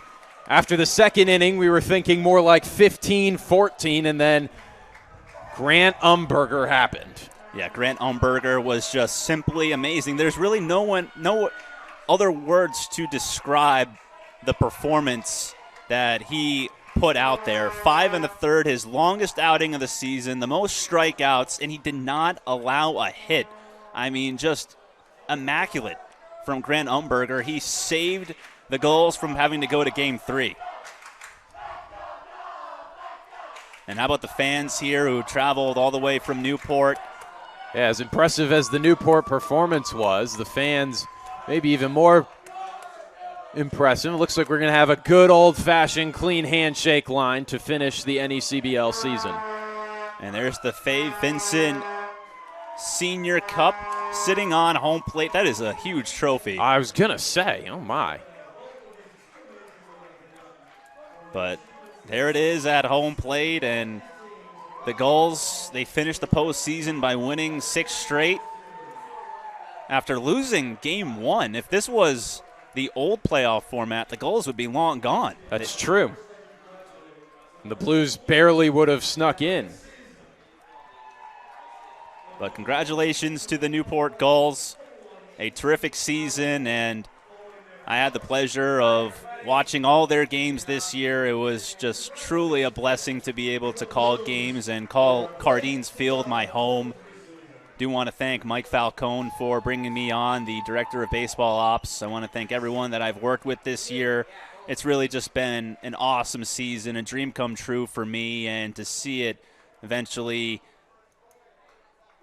end with a championship, it's just a storybook ending for me, and I just want to thank all of those guys who helped me get here, and, of course, all of you guys at home, all the fans listening to me. Thank you for putting up with me. I appreciate it, and it's been – What about me? I had to put up with you. That's true, too, and Ben as well. So I just want to thank you guys. It's been a pleasure. It's been so fun this summer, and it's just so enriching for me to see these players who have worked so hard, just interviewing them every day, knowing that what this means to them, and they were able to come out with the victory. It's just awesome. So thank you all. I really do appreciate it. And thank you, Ben, as well. Ben let me call the final 3 outs of the bottom of the 9th inning. Normally, if you were listening, we do a 3-3-3 format. The first 3 go to the home team, next 3 innings go to me, and then the home team finishes with the next 3. But Ben was so gracious with his time. He gave me the opportunity to call the final 3 outs in the 7th championship for the Gulls. So thank you, Ben. I appreciate it. Of course, Quentin. It was my pleasure being able to call games with you. Only 2 this year. Wish we had more, but that's how it goes sometimes. Yeah, that is. So thank you so much. What a game it was, and it's been a pleasure working with you and all the other broadcasters around the NECBL. Thank you, Quentin. Quentin's going to head down to the celebration, much earned for the Gulls. Newport got it started in the top of the first inning, a 3-run home run from Tyler Hare, then RBI single from Billy Butler. Bristol battled back to tie the game at 4. RBI singles from Jordan Payton and Connor Goodman, and then a sac fly and an RBI single from Gavin Noriega and Sky Solinsky tied the game, and then it was just all Gulls after that in the 4th inning. 3 more runs for Newport. RBI singles from Luke Beckstein and Jacob Burley, and then pass ball allowed a couple guys to score, and then an insurance run in the 8th inning, and that was it. 8-4 Newport, the final score. The Gulls, the 2023 NECBL champions. 1 seed all year, the best team all year, without a doubt. It's not to take away from the Blues. Tim Binkowski and Bristol really turned the season around. And I want to give a special shout-out to the analytics department. After Bristol fell to 7-12, then won Game 2 of a doubleheader to improve to 8-12, analytics team decided to moneyball it by going over expected runs and on-base percentage. And why do you like the guy? Well, he gets on base. That's what the Blues did. And since that point, Bristol went 17-9-4, got the 6th seed, beat the West Division champion Valley Blue Sox in the quarterfinal, beat the 2nd-place team in the North, Sanford Mainers, in the semifinal, and then fell to the Gulls in the championship. Best team all year, got what it worked so hard for. Big shout-out to Jordan Shiner, Elliot Shiner, owner and general manager of the Blues for their work this year, putting this team together. Thank you to them for offering me a job. It's been a pleasure all year. Once again, 8-4 Newport, the final score. The Gulls, the NECBL champions. Final time for our producer Mike Parzik and